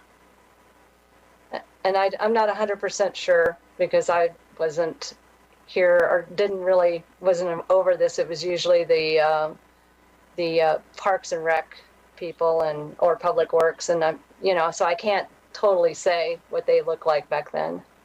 Maybe someone who's been here longer would know. Oh, see, you're reading my mind. I think council members and staff, for that matter, we're at somewhat of a disadvantage in this discussion because it seems to me that the context of the number of years and the history of the relationship regarding irrigation and irrigation rates with Jacoby are very much tied into a lot of concerns. And I'm going to recognize Councilmember Schuster for any comments he might have on this issue. That's it. Go to the old guy. Yes, I was here then at that time. What had happened is we had a pushback from the community. We had a lot of people that said, why are they getting water and why are we being charged this rate for our kids to play baseball, softball, soccer fields, everything like that? Because there's a rate involved in everything. So this was what we came up to be as I don't want to say a cure because that's not the right word, but this is what we came up with so that everyone involved felt like they were paying their fair share, whether it was somebody that had a child participate in Little League softball or baseball or soccer, there's a fee for it. So this was to feel that it evened out the playing field for all sports, since I consider golf a sport. I'm not good at it, but I consider it a sport. So, yes. Thank you, Councilmember Schuster. That is helpful for those of us that don't have that context. I'm going to go over to Officer Brown, and then I'll go to the Vice Mayor. I just wanted to say that now that Councilor Schuster has mentioned that, it was definitely accurate, that was why there was a lot of people complaining about free water with Jacoby. And I believe actually it was in 2006, but. Okay. Thank you. Vice Mayor, thanks for your patience. Yeah, thank you, Mayor. Earlier this evening, we did have a few folks on the call from UW, and they apparently have left. So I suspect nobody's here to answer this question, but I would be curious at some point, and maybe we can engage them in that conversation to know, how many members of the public are actually taking advantage of of the golf course and actually playing golf there. And it would be nice to know, kind of our return on investment given this, 71% discount. So it would be it would be nice if we had some numbers and some data to look at that warrants this 71% discount. Vice Mayor, that's interesting, and my guess would be that that's not data the city would have. Are you wanting to speak again? I'm sorry, Vice Mayor. Oh, I see Councilmember Schuster, so I'll go over to Councilmember Schuster. We did this back then, and they talked about it. If you talk about university people compared to City of Laramie, there is a lot more City of Laramie that use the golf course. Maybe they're a university employee, but they're not in the athletic department, so they don't get that discount. So the major majority of people golfing there are private citizens. So, yes. Thank you. Comments or questions on this item for the staff members, or I'm going to also offer Councilor Schuster is available for questions. Councilmember Somerville. Thank you, Mr. Mayor. So just to provide just a little bit, more recent history on this agreement, it was done back in 2017. I see my signature at the bottom of it there. And I'm sorry, could you point of clarification, Councilmember Somerville? Yes. What was done? What was done? Sorry, this agreement right now that we're looking at adding the amendment to was renegotiated and redone with UW in 2017. Okay. And during those conversations with council, there was a lot of discussion about, trying to work in partnership with UW in terms of their water costs for the golf course. We all know it's extremely expensive to run a golf course in a climate such as ours. It's not, not wet, and we don't have a lot of rain, so it gets expensive. And there was a lot of discussion about partnership, and I wanted to highlight one section of this agreement for the council. It's section 7.00. And I just want to highlight that, kind of maybe in reference to our next item as well. But there was a lot of back then conversations in trying to find a partnership agreement with UW, recognizing the golf course as a kind of a community asset that's used by a lot of community members, but also realizing the challenges that comes with running the golf course for UW. And I guess I have a little bit of hesitancy in just amending this agreement to extend it for another year with some of that language, like with what's in 7.00 still in the agreement. And I guess I would ask staff what the downside would be to, instead of doing a year-long amendment, doing like a 60-day amendment to try to look at the language of the agreement a little closer instead of pushing this out another year. Well, we'll give that to whoever wants to try and answer that. I think that's going to be our Chief Operating Officer. Go ahead. Mayor, through you and Councilor Somerville, I think what we were trying to do is just establish a rate, and I understand we could probably do that for 60 days. But I think there's a lot going on, and we're in flux, like Bob, our attorney, has suggested. There's a lot of flux going on. There's a lot of negotiations going on with our water attorney and things like that. And I felt that trying to take this on during this time frame and the stuff that's going on at the legislature and everything would just be too much, and we don't really know what direction I think University of Wyoming is really getting at. So we were just trying to make a rate to see where we're at. And in a year from now, I think we're going to know a lot more about what type of an agreement we should have with Jacoby, what's going to happen with the wells or not wells. And I think that is why we're just taking this amendment at this time, because I think trying to negotiate a contract and really understanding where we're at is pretty hard right at this point. Mr. Mayor, follow up? Yep. CEO Brown, would it make any sense at all to postpone this 2 weeks after the legislative session has concluded so we have more clarity on that? I believe our attorneys and, you know, we want to offer a discount to the public, and I think it's goodwill on the city's part to offer this. And I think the suggestion was to go ahead and do that at this time. I think based on your point of 700, you can pretty much not have this agreement. I mean, it lets you have an out if you want to. So I don't think it hurts us to go forth and have goodwill. Thank you, Mr. Mayor. Thank you, Councilmember Somerville, and thank you, Director Brown. And I'm sorry that I always refer to Director Brown as Director Brown because she is COO Brown, but that's a lot harder to say. And once upon a time, she was the Director of Finance. So please accept my apology there. Any other questions? This is tied up in some other important issues, which is why it's being given time for substantial discussion. Did I see your hand up there, COO Brown, for another comment or question?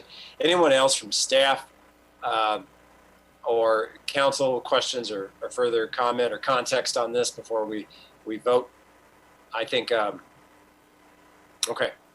I'm going to make a quick comment, which is that I'm convinced by the comments from the chief operating officer that at this point it's probably appropriate in that goodwill area to go ahead and say, all right, we'll vote on this and we'll send that for, if it passes, then we'll send that forward to the Board of Trustees, and we'll see how the environment may change going forward.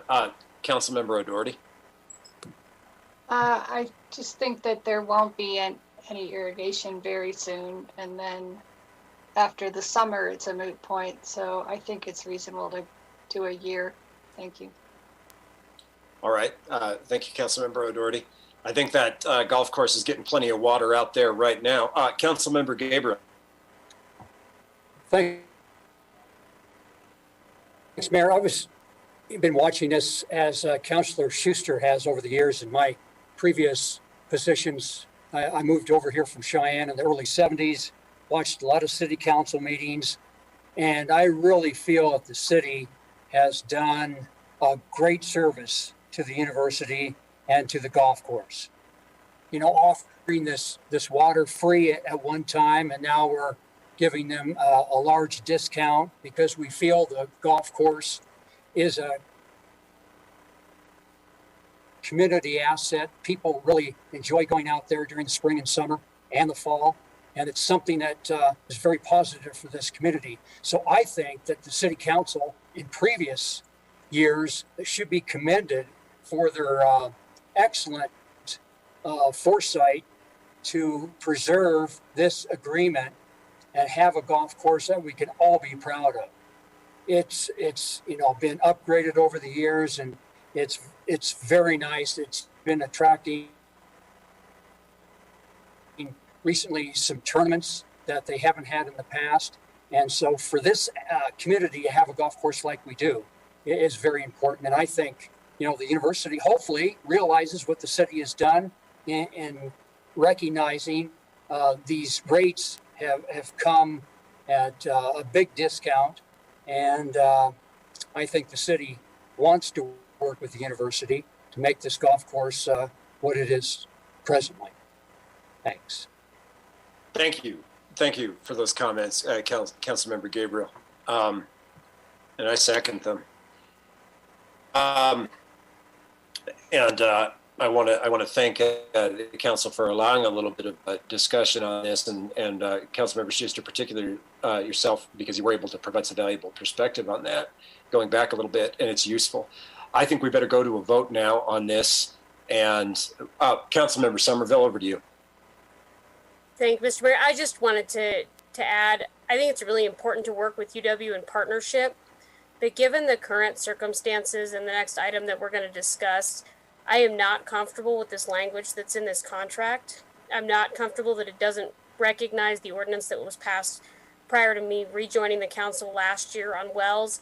And I feel like we're just signing an agreement kind of blindly. And I would be a lot more comfortable if we postpone this a few weeks or significantly shorten the agreement time, not only so that we have a better, clear picture of what's going on, but also to help encourage, UW to come to us in open conversation. I am very disappointed that we don't have anybody on the line to talk to us about this tonight. So I guess I'll be a no vote on this. And Mr. Mayor, I would also say we probably need to take public comment as well. Thank you, Councilmember Somerville and Schuster. But I see that COO Brown has a comment that she wanted to share some more information. So please go ahead. Yes, Mayor. Yeah, I just wanted to share a couple things. We're in the middle of a rate study. This is another reason, I guess, to only have 1 year. We're in the middle of a rate study. We're looking at maybe a standby rate. We have to analyze that. We have to also, if our rates go up, it's going to go up for them and everyone else. I mean, we haven't done rates for like 4 years. So I'm just beginning that with our current Reftilius, starting that process. So the other thing is that I know that you had discussed getting a report, and I think in their agreement now, they're supposed to give us a utilization report. So I think if we asked them for that, the university would give us that information on the public golfers. And let's see if there's anything else I missed.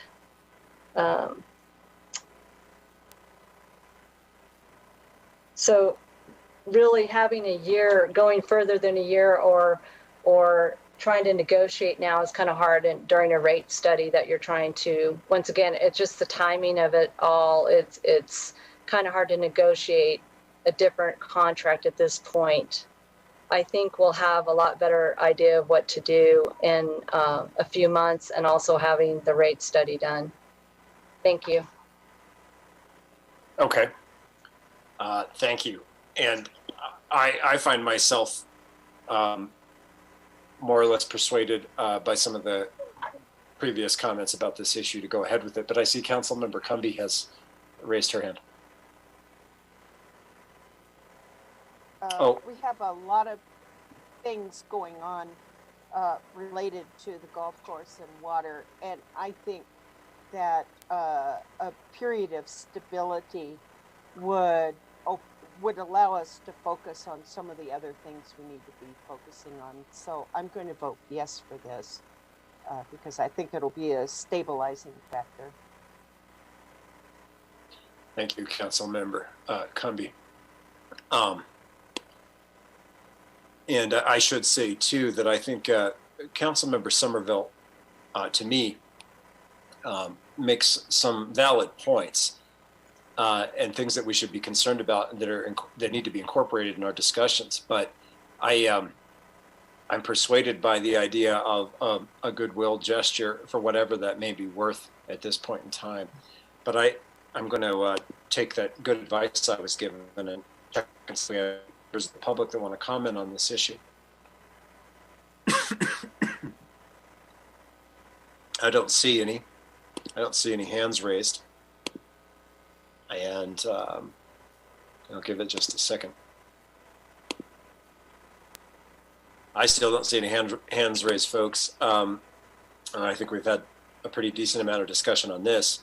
So unless I see a hand popping up, 1, 2, going once, twice. All right. City Clerk, can we have a roll call vote? Cumby. Yes. Gabriel. Yes. Harrington. Yes. O'Doherty. Yes. Schuster. Yes. Stalder. Yes. Somerville. No. Pierce. Yes. Weaver. Yes. That's 8 yeses and 1 no, Your Honor. Thank you, City Clerk. That motion carries. Thank you, council members. Let's move on to the next item on the agenda, if I can remember it in order now. Thank you very much for your patience, as always, council members. This is item number 13. which is going to be introduced by Councilmember Cumby. Yes, Resolution 2021-19. I move to approve Resolution 2021-19, opposing the unconstitutional delegation of municipal authority to the University of Wyoming by the 66th session of the Wyoming Legislature under proposed House Bill number 0198, and authorize the mayor and clerk to sign. Second. A motion and a second from Councilmember Schuster. Council members, we had City Manager Jordan on the list, but I'm not sure who's here to provide background. I do see that City Manager Jordan is with us by phone.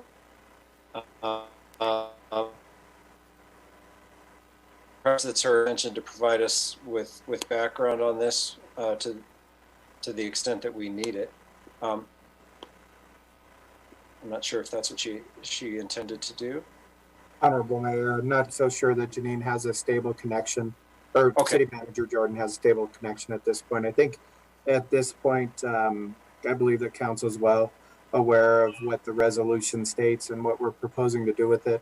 From my discussions with City Manager Jordan, she intends for after signature to forward this to the members of the House again to make sure that they're aware of the City of Laramie's intentions. I believe Chief Operating Officer Brown may have something to add or detract, or maybe City Attorney Southard will have something to add or to subtract from this. Thank you, Assistant City Manager. And yeah, I will go to Chief Operating Officer Brown, then I'll go to the City Attorney if they have anything else they want to add. And I do recognize that the council is somewhat familiar with this issue, but go ahead if there's anything else. Mayor, the bill of House Bill 198 came last week. I don't think that any one of us were informed on it. I just read it, so I sent it out to everyone, and we were trying to put some facts together to really educate everyone of what this really means. And I think that the attorneys, once again, I think there's a lot of concern with our interference on our wells, and a lot of things that this bill could really hurt the citizens of Laramie. So I think that most of this is just put together, and I think that councilors had asked Janine to support this, the opposition of the bill. So I think she, based on direction from council, put this resolution together. And I think that if a pass and council supports it, I think we were going to send it to the House. Thank you very much for that, just a general background. And I do see some hands popping up. I have some comments myself. But I'm going to ask the City Attorney, just raise your hand on that, or, if you want to add. I see you've unmuted. Go ahead if you want to add anything to this. You certainly don't need to, but go ahead if you want. No, I think Malia captured this well. It's been it was a surprise to the city that last week a bill was introduced in the House directed specifically at Laramie, specifically at the ordinance that you passed to require a permit for importation of water into the city. We were shocked by that. And so Janine, Corey Lewis, Malia, and with some help from me, has spearheaded a full court press. This resolution is part of that full court press. We have delivered a letter and fact sheets to every member of the House. We've contacted key senators to try to stop this bill, which we do believe is unconstitutional, though nothing's unconstitutional until the Supreme Court says so. And unconstitutional or not, it will put the University of Wyoming in charge of a shadow water system, a second water system in the middle of Laramie. And that's why we believe this is unconstitutional, because it puts a second water system beyond the reach of the citizens of Laramie. If you folks do something to the water system and do it wrong or in a way that the people don't like, they can address you at the ballot box. If the University of Wyoming is running a second water system within this city and it overwhelms our storm sewer system, if it overwhelms other things, if it does not coordinate with the city, they are untouchable by the city, the people of the city of Laramie. So this is part of the full court press. We're trying to point out the seriousness of this to the legislature, and this resolution is part of it. Thank you, Mr. Southern. I think that's a valuable addition. Council members, I'll share with you, I believe many people attended the meeting. In light of the fact that this piece of legislation seems geared towards a state effort to nullify our ordinance passed by this council regarding this issue, I did provide testimony in the brief amount of time that it was allotted on behalf of the city of Laramie. I would say that it didn't do us much good, but I simply emphasized that the city of Laramie would like to have a cooperative and beneficial partnership regarding irrigation of recreation fields, but that we felt that this was certainly not the way to do it. Councilmember Somerville, thank you for your patience. I saw you had a hand up a little while ago, so go ahead. Thank you, Mr. Mayor. I was actually just going to ask if city staff, so I know that we're mostly familiar with the issue, but the public watching may not be. Could we highlight a few of the impacts that this university water system could have in terms of rates? City Attorney Southern hit on storm sewer concerns, but could we just maybe highlight that a little bit for the public that may be watching?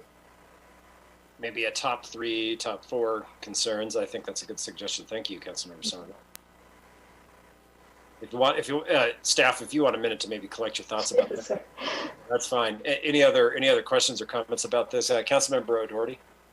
I just want to point out, I do think it was aimed towards Laramie, but it also affects people around the state in Goshen County, Natrona County, Park County, Laramie County, Sheridan County, Teton County, because the University of Wyoming owns property in all those places. So could the university be setting up parallel water systems in all of these counties? It's not an efficient way to run waterworks. It's more efficient to consolidate than to have multiple waterworks. Thank you. Thank you, Councilmember O'Doherty. Something of note, Council, is that during this session, there is also legislation making its way through the chambers facilitating cities to take over water districts from what are essentially failed water districts that are currently being independently operated, that those water districts are desperate to get rid of. And there's legislation out there now to facilitate the incorporated municipalities to assume management of those water districts. And I couldn't help but feel that there is some irony in that. Councilmember Harrington. Thank you, Mr. Mayor. While Malia and company are looking through kind of a top list, I have a question for Brooks Webb, if I could. And that question is really about what happens to the quality of the infrastructure, or maybe more specifically, the quality of the water within our city infrastructure if that major user goes offline. If we quit flushing with the golf course, what happens to the water for the rest of the city that's now sitting in pipes for a longer period of time? Yeah, Mr. Webb, if you want to, share from your professional opinion what you think some of those impacts might be, yeah, that'd be great. Yeah, Councilor Harrington, through you, Mayor. As far as the flushing in the summertime, the university has large mains running to it. And in the summertime, a lot of that water isn't turning over because the students simply aren't there. So the water's sitting in lines. The irrigation process through city parks and the university helps to turn that water over, which improves the water quality. The longer the water sits in the line, it becomes stagnant, and we have to change our treatment process. And really, we got to flush more. And when I say flush more, that means you'll see city staff opening fire hydrants and running water down the storm drain. And we'd rather that water go to a beneficial use, which would be irrigation, obviously. One of the other concerns we have operationally is that these wells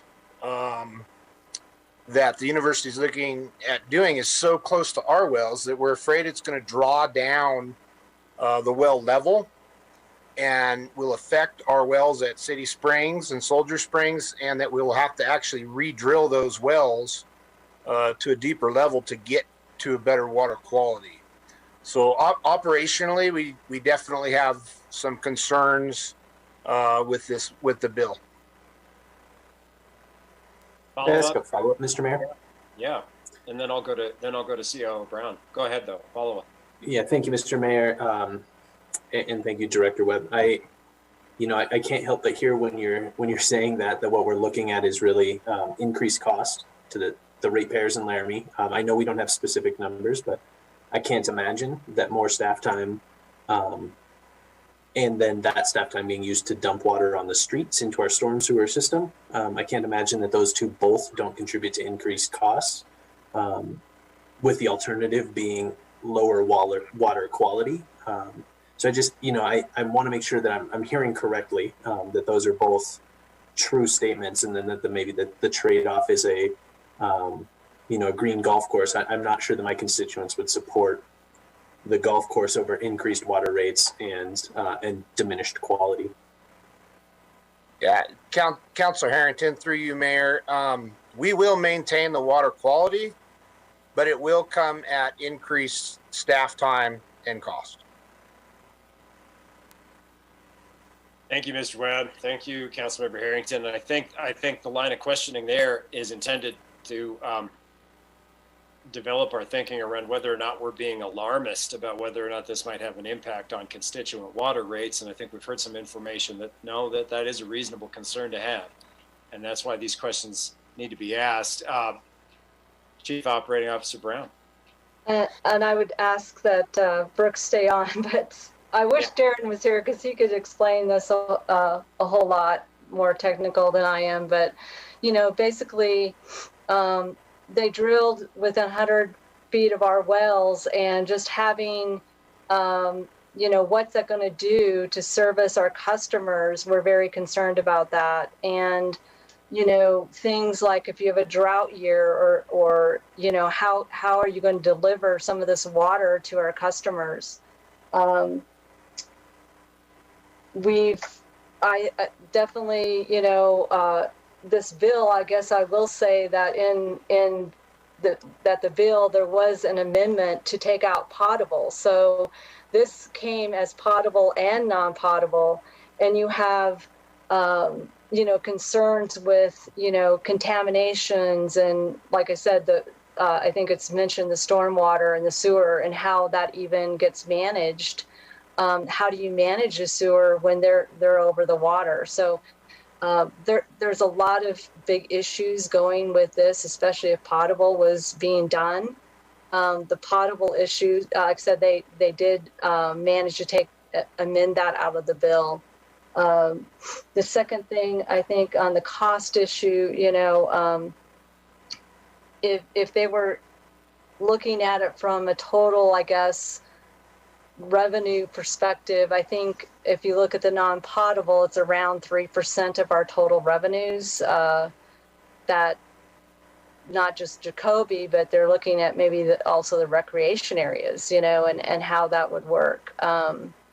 So I know there's a lot of information in the fact sheet, and hopefully it's up posted, and there's supplementary information in the back that kind of gives an overview of technical overview for anyone who wants to read more on the technical issues that we feel that will probably will happen. I mean, during our test, I think that they had, it definitely showed that there was a interference with our city springs, if I'm correct, Brooks, right? Correct. Seeing a lot of hands, want to share just one point with you folks before we go to those hands.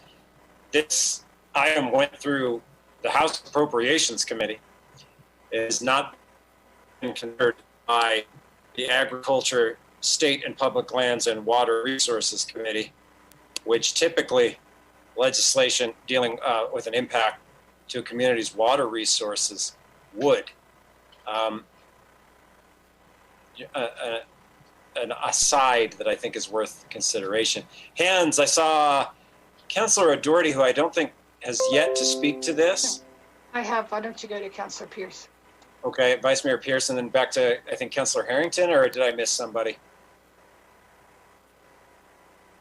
Hang in there, folks. We'll get to everybody. Hang in there, staff. There might be some questions. Go ahead, Vice Mayor. Yeah, so I'm wondering if that fact sheet of information was provided to the Laramie Boomerang, and is it possible to get that information on our website? So as we continue to get more questions about this ever important issue from our constituents, can we reference a where they can find this information, as opposed to me providing, because our fact sheet is huge and there's lots of information in there. So is it on our website, I guess I'm asking, and have we given it to the media?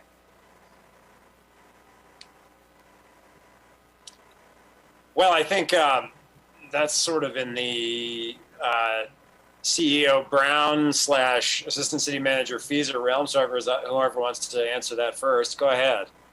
I think it was CEO Brown. Mayor, through Councilor Pierce through Mayor, basically we've just posted it on the web. It's on the agenda center at this point. I mean, it's part of your packet. So I think we were waiting to have you review it, what you guys want to do. I think we have no problem publishing it onto the website or whatever you would like to do. Thank you. I think from my perspective, I think as soon as somebody gets on the City of Laramie website, I think they should immediately see a link to this information. I think it's that important that folks, our citizens of Laramie, have an opportunity to really read and dig into this issue right along with us. Thank you, Vice Mayor. Council members, Councilor Harrington, second time, go ahead. Thank you, Mr. Mayor. And if Councilor O'Doherty wants to go for her second time, first her hand was up ahead of me. It's all you. Okay. So I watched the testimony and appropriations that you provided, Mr. Mayor and Councilor O'Doherty. One thing that struck me was the representative for the University of Wyoming stated the city was unwilling to negotiate any of these issues, and I'm wondering if somebody can explain or maybe list for members of the public who may be watching the items or the ways in which we have proposed moving forward on this. I can try. So why don't you? Because I think you've been around for a lot of those discussions over the last couple of years. Yeah. A little bit handicapped, and I know Janine has this timeline in her head, but certainly in the last 5 years, there have been personal meetings between city staff and the university to try to work this out. I think Councilor Somerville was actually involved in some of those. So that's starting 5 years ago. But certainly since then, over the last few years, this has heated up, and heated up on one side, which is our side, proposing various solutions in writing and in talks with the universe. Like, hey, we have a well out there. Why don't we tee off of that well and run it over to the golf course? If you're worried about using potable water for irrigation. If you're if you moved ahead with drilling wells, well, why don't we do this with our wells and your wells to accomplish your end and protect our wells? And we've given very specific proposals, but I want to stress one thing. We have never received a statement that says, yes, we want to work with you. Janine, working with Darren, working with the rest of the staff, has given very specific proposals. And here's proposal 1, proposal 2, proposal 3. These are the ways we could do it. Do you want to work with us? No one on the side of the university has ever said yes, not once. They have sent back questions. Well, what do you mean? Well, at some point we say, well, make any difference what we mean if you don't want to pursue one of these 1, 2, 3, 4, 5 proposals.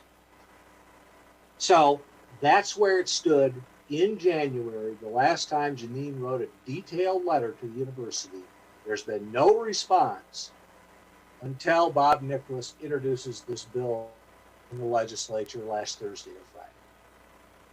So what I am telling you, and again, Councilor Somerville can pipe up because she was doing this years ago too, is that every effort, every specific effort has been made by the city to try to give the university what it wants. We're not even sure what it wants because it really won't put that in writing either. But we have tried. And this is the result of our efforts. There's a long and angry speech. That's fine. City Attorney, we look to you for those words of wisdom and that kind of guidance in our process. No, in all seriousness, thank you. I think that's useful for context. Councilor O'Doherty, you've been very patient.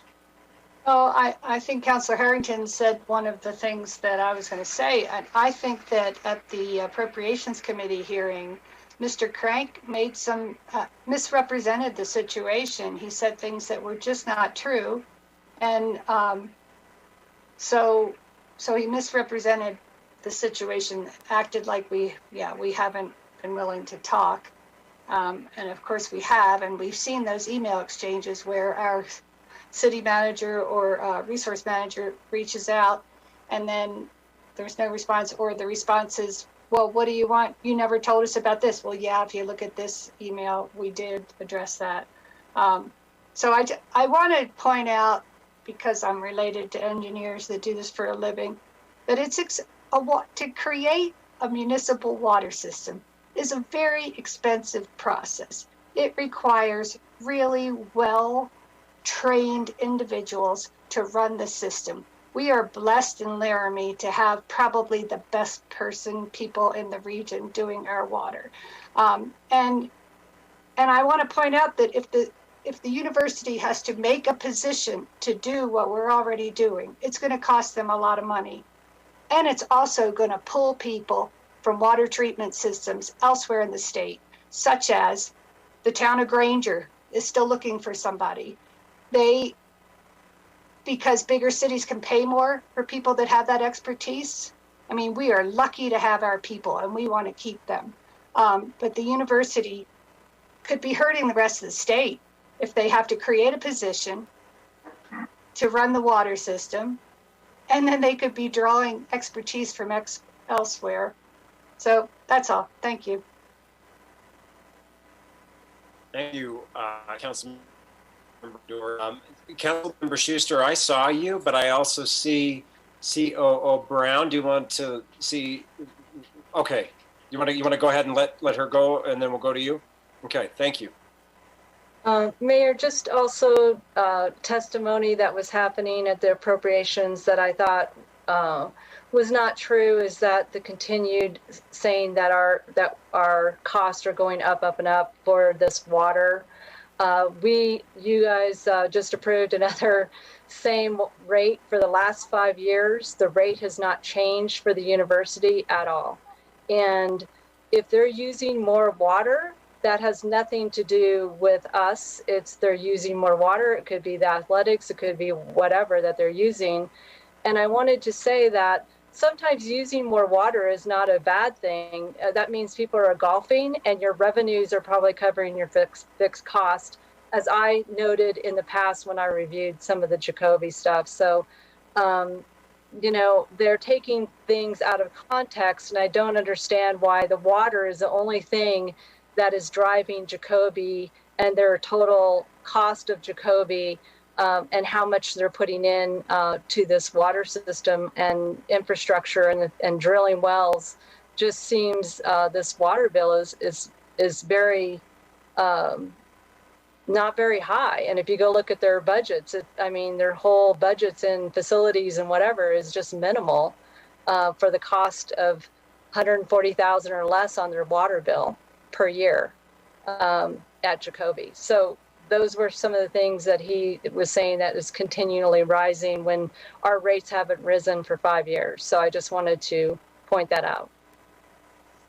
That seems significant. Thank you for pointing that out. Councilmember Schuster, are you ready to go?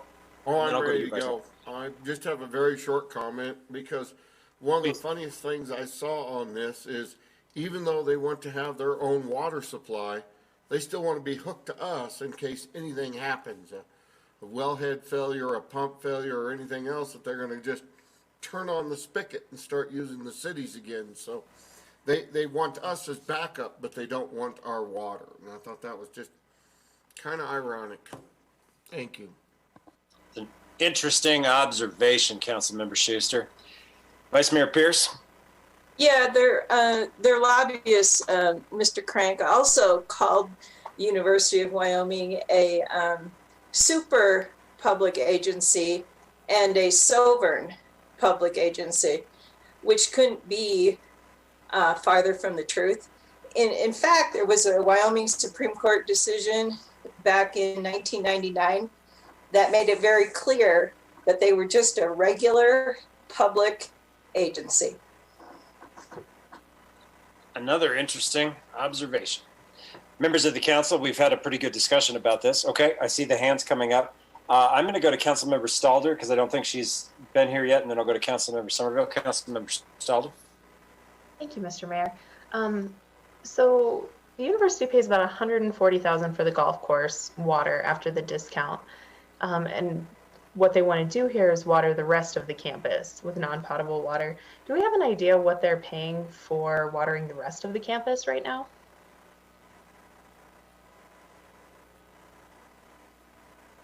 Operating Officer Brown, that's for you, I think. Yes, I don't have that information right now. I could probably send it out, but we have a 50% discount on the rest of the rec, and also Todd, Assistant City Manager Feeser, could talk about this, but basically we're doing the maintenance. We're paying for part of their electricity on the rec agreements, and I'm not real sure. I just don't remember. I'm sorry. I'll send it out tomorrow to all of you to what the bills are. But they're, like I said, we're splitting the cost of that also. We have a rec agreement for those. But you don't have like a ballpark figure of what the university's water bill is aside from Jacoby?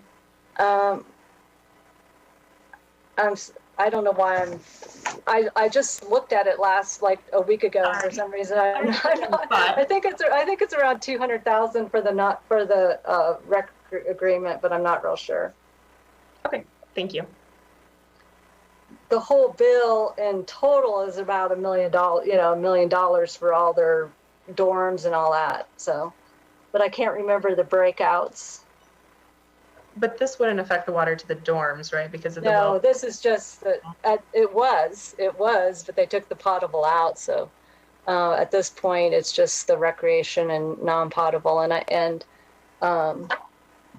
Yeah, so like I said, though, we have an agreement for that also, and we do split it in half, and we also do the maintenance on the fields that we're using.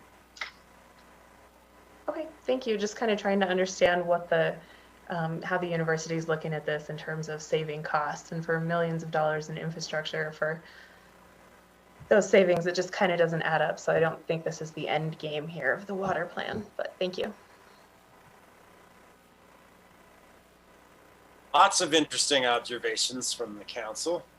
Councilmember Somerville. Thank you, Mr. Mayor. Just two quick comments. When we're looking at how much this could impact our ratepayers, I think it's important to keep in mind that on a not infrequent basis, Laramie has been able to apply to the Clean Water Fund through the SLIB board to help support some of our infrastructure projects. That would put us in direct competition with the university, potentially for that money. And so that concerns me in terms of how we continue to support our necessary maintenance and improvement projects for city water infrastructure. The other thing that I just want to let the council know is that what City Attorney Southard said was absolutely true. About 5 years ago, the city manager and I attended a number of meetings with UW administration to discuss Jacoby Golf Course and irrigation in general. And proposals were made over and over and over again, with essentially no follow-up from the university on those proposals. And so I think that's part of what frustrates me. It certainly frustrated me on the last item, is that this is not something that's just come to a head all of a sudden. This has been a long track discussion that suddenly put the city in a very unfortunate position. And I think that it saddens me greatly to see the city and UW in opposition, when in reality we are all serving the same community members. There are so many community members that are employed by UW or tangentially connected to UW, and the fact that this change, if this bill were to pass, would have a drastic impact on them. That's very frustrating and very saddening in terms of how we're doing what's best for the city of Laramie and all the residents that live here. Thanks, Councilmember Somerville. Councilmember Harrington, I saw that you wanted to speak here, and not calling out specifically anybody else. A lot of time on this issue, so let's get towards those final thoughts. Councilmember Harrington. With that in mind, Mr. Mayor, and thank you for the third time.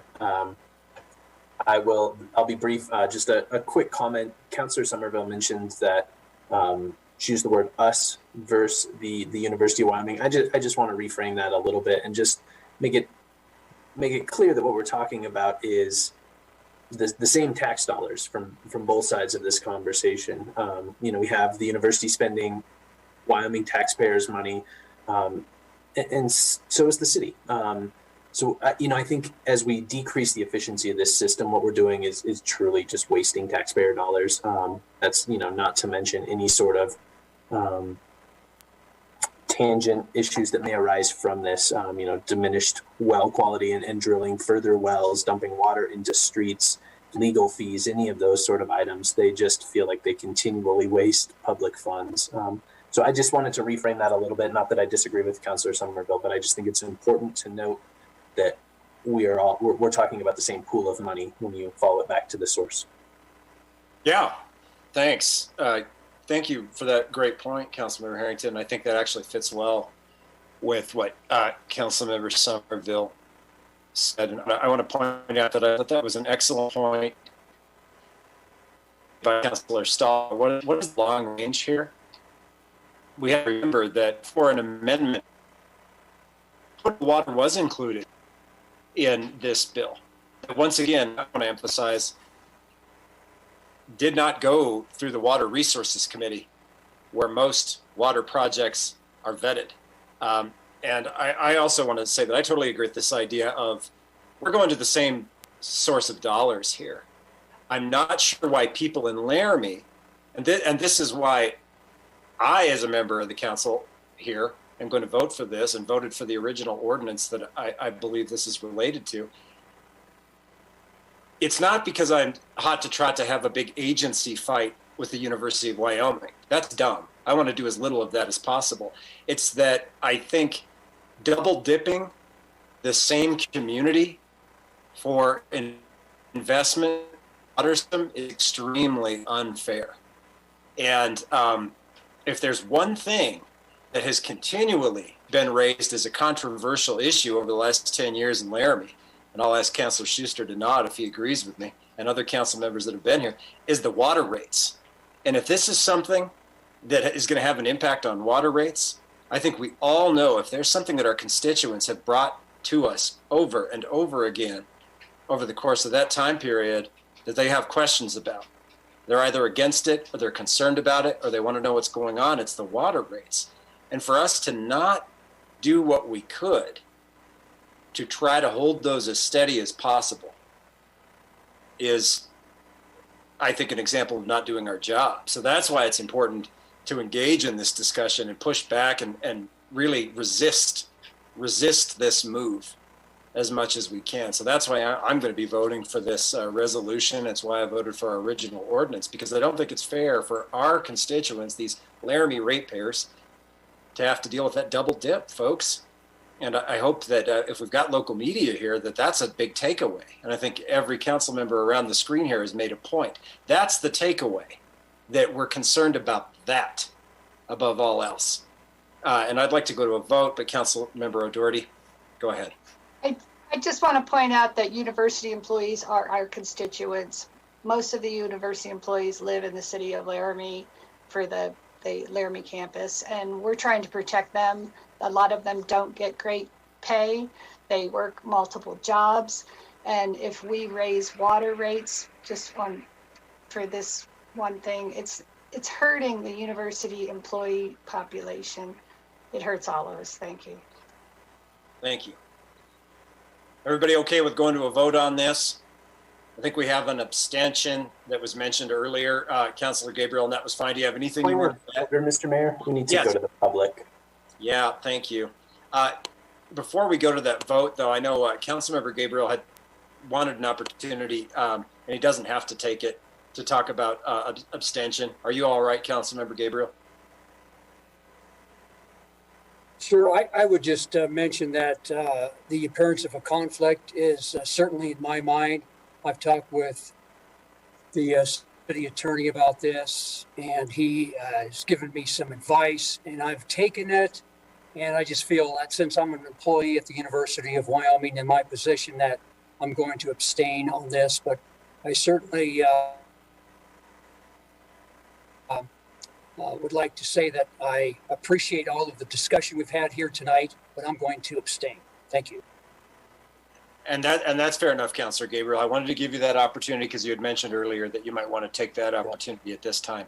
I'll go to the public if there is public discussion, folks. And I'm sorry, I'm monitoring that. If I don't see hands, of course, in the interest of everyone's time, I'm eager to go to the vote, but I appreciate those reminders, members of the council. I don't see any hands, but we'll give it a moment for public comment on this topic.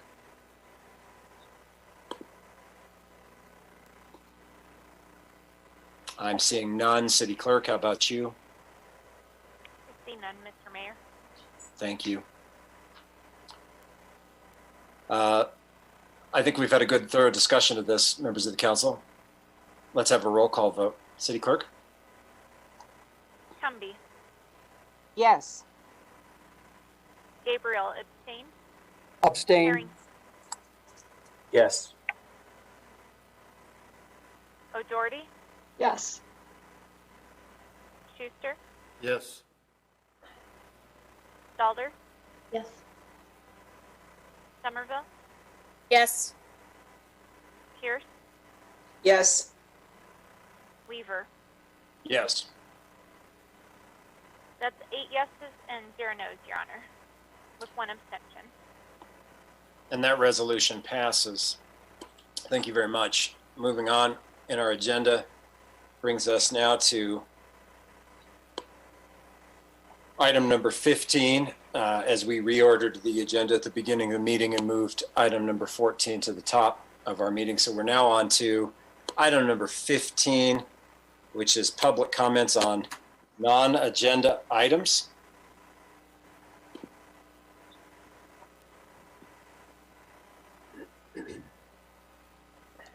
Mayor, I had no requests ahead of time for this public comment period. All right. And I think in the interest of information, keeping things on the up and up, we did have the council move items and postpone them to a special meeting on the 30th. Item number 14 was postponed to a special meeting on the 30th of March. It'll be the only item. I don't know if we had people waiting on the call to speak to that. My guess is we might, and so I want to make sure that we get that information out there. In the meantime, they're able to contact us, email us about any of the topics we've talked about tonight, a bunch of important ones. I don't see any comment. Let's go to future council work session topics and suggestions. Councilmember O'Doherty, and then I'll go to Councilmember Schuster. Councilmember O'Doherty. I have a parliamentary question. So in when we approved the consent agenda, we said the following meetings are scheduled March 30th, 6 to 7:30 is a work session. So does that need to be, do we need to vote to amend the scheduled meetings? Maybe I should have pulled that out of the consent agenda. I think Councilmember O'Doherty, I think that's a great question, but I think I can answer it.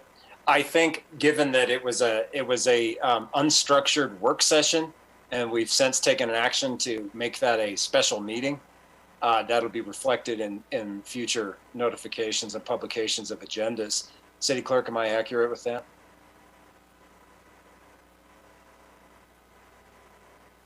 That's a great question. All right. I'll chime in there. Yes, you're right.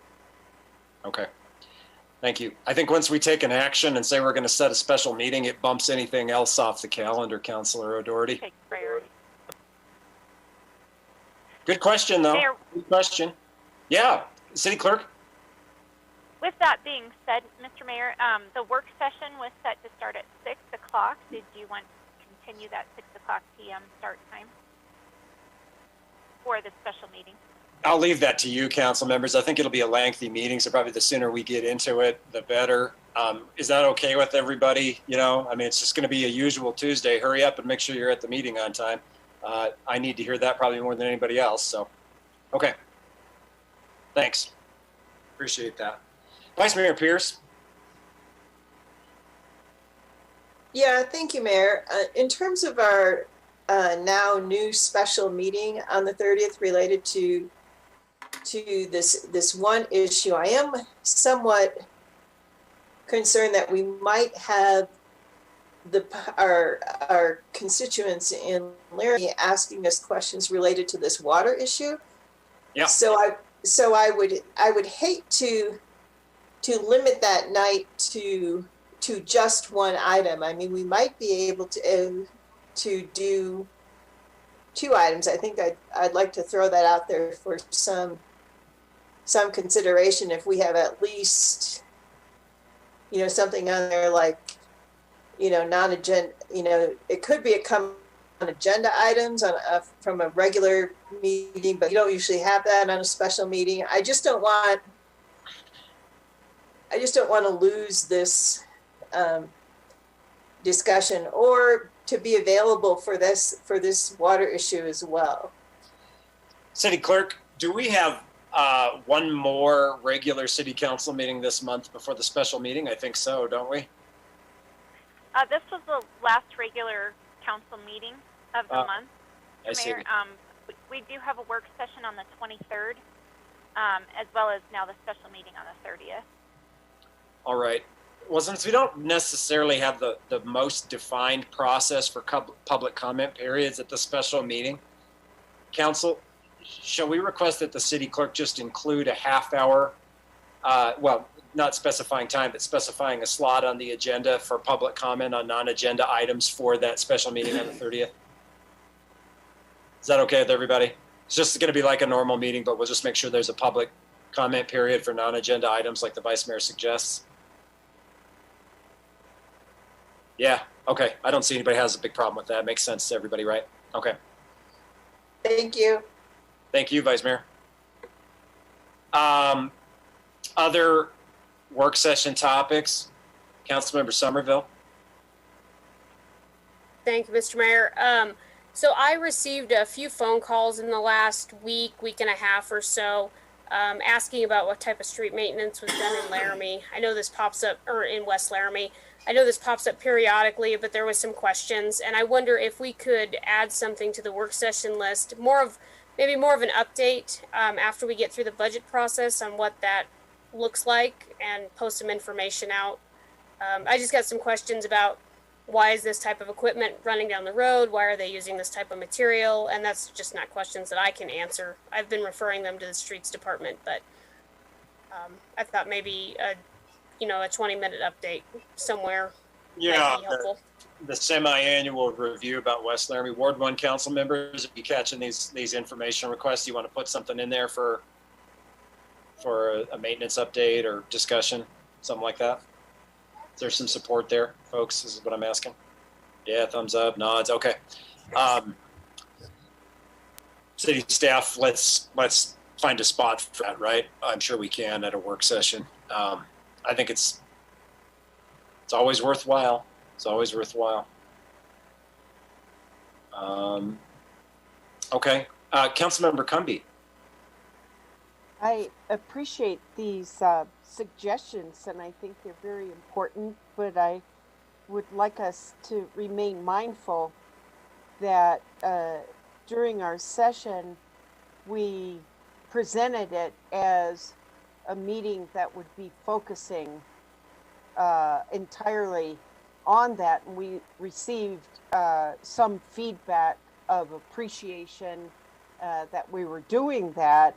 And I wonder if we've led the public who were on the call to believe that, and now it's starting to fill up with a number of agenda items. So I just wanted to offer that as a consideration. That point is well taken, Councilmember Cumby, and I'm sorry, I don't think I did a very good job of differentiating. These are for different meetings down the road, not for our meeting on the 30th, but point well taken. No, these are suggestions for future work sessions. I don't think we have any intention of trying to tack any of this into the 30th, with the exception of we might add a public comment period in there at the end of the meeting. Any other, Councilmember O'Dory? Thank you, Councilmember Cumby, very much. Councilmember. I think if we do have a half an hour public comment session at the beginning of the March 30th meeting, and then we start at 6:30 approximately, then the public is still getting what they're expecting, because our meetings usually start at 6:30. Sure. And again, I don't think Councilmember Cumby, I don't think she was clear that we weren't adding a bunch of stuff to that meeting on the 30th. Councilmember Stalder, thanks a lot. Go ahead.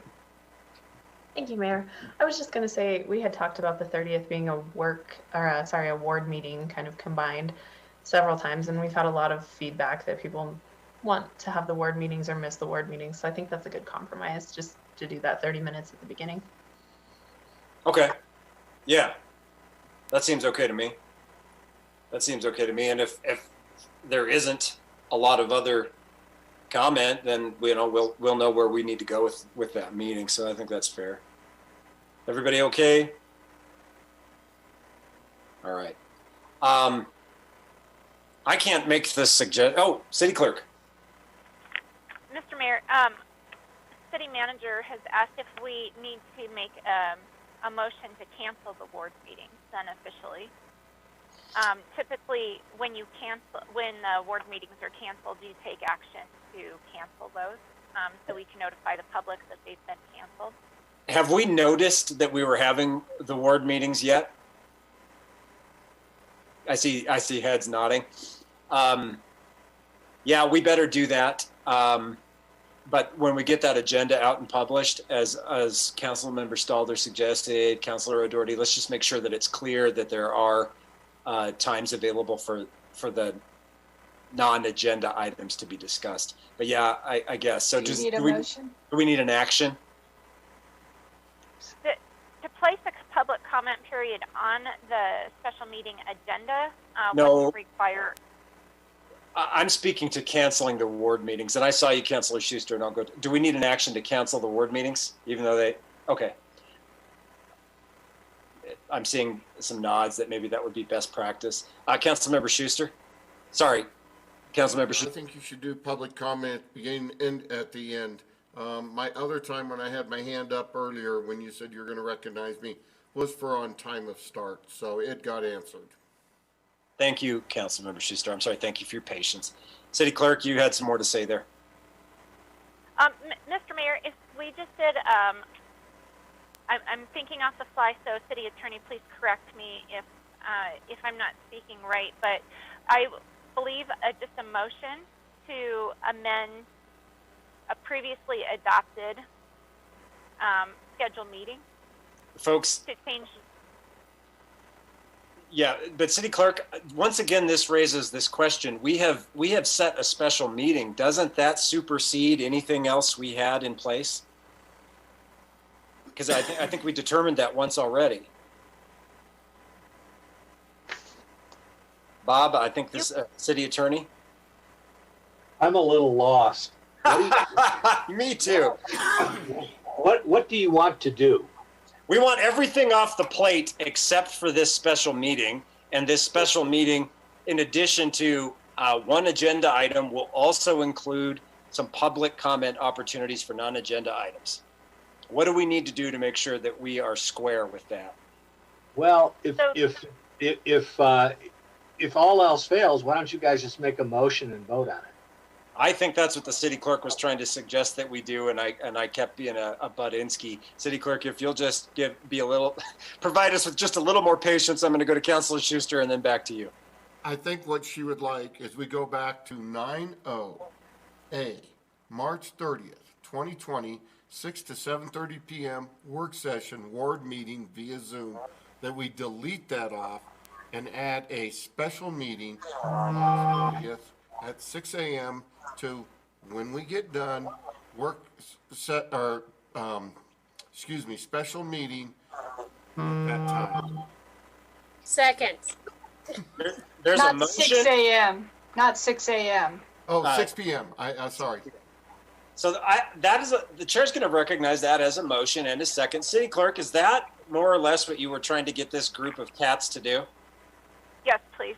Thank you. With absolutely no help from the mayor. I apologize, City Clerk. Thank you very much for your patience as we go about some of these unanswered parliamentary things. It's appreciated and noticed, and we are grateful that you are our City Clerk.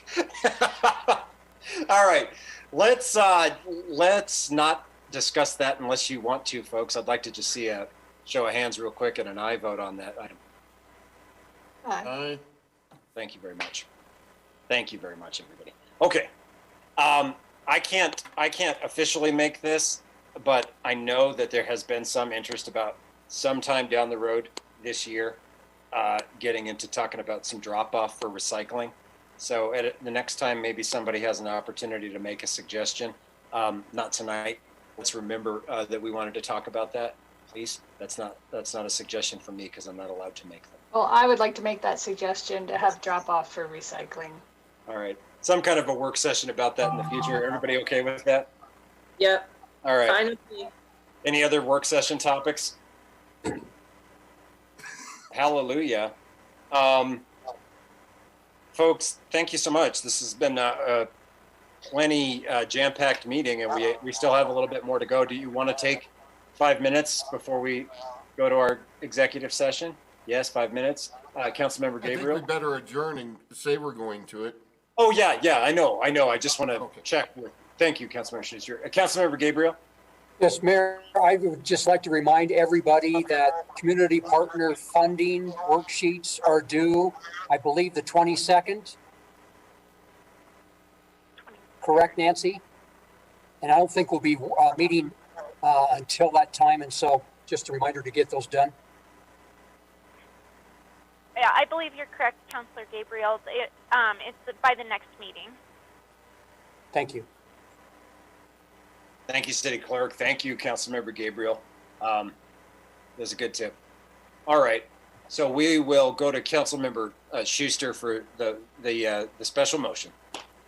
I move that the City Council adjourn to executive session regarding litigation, Wyoming State Statute 16-4-405, small letter A, Roman number 3. Second. All right, motion and a second. All those in favor say aye. Aye. Aye. Okay, 5 minutes, folks? Okay, great. Thank you, everybody. See you in a minute. Nancy, I'm sorry for making you sit there and listen to me stumble around. I don't know what to do. I thought we had decided, okay, we set that meeting, so we were ready to go. I don't know what to do with those. I don't think we have an official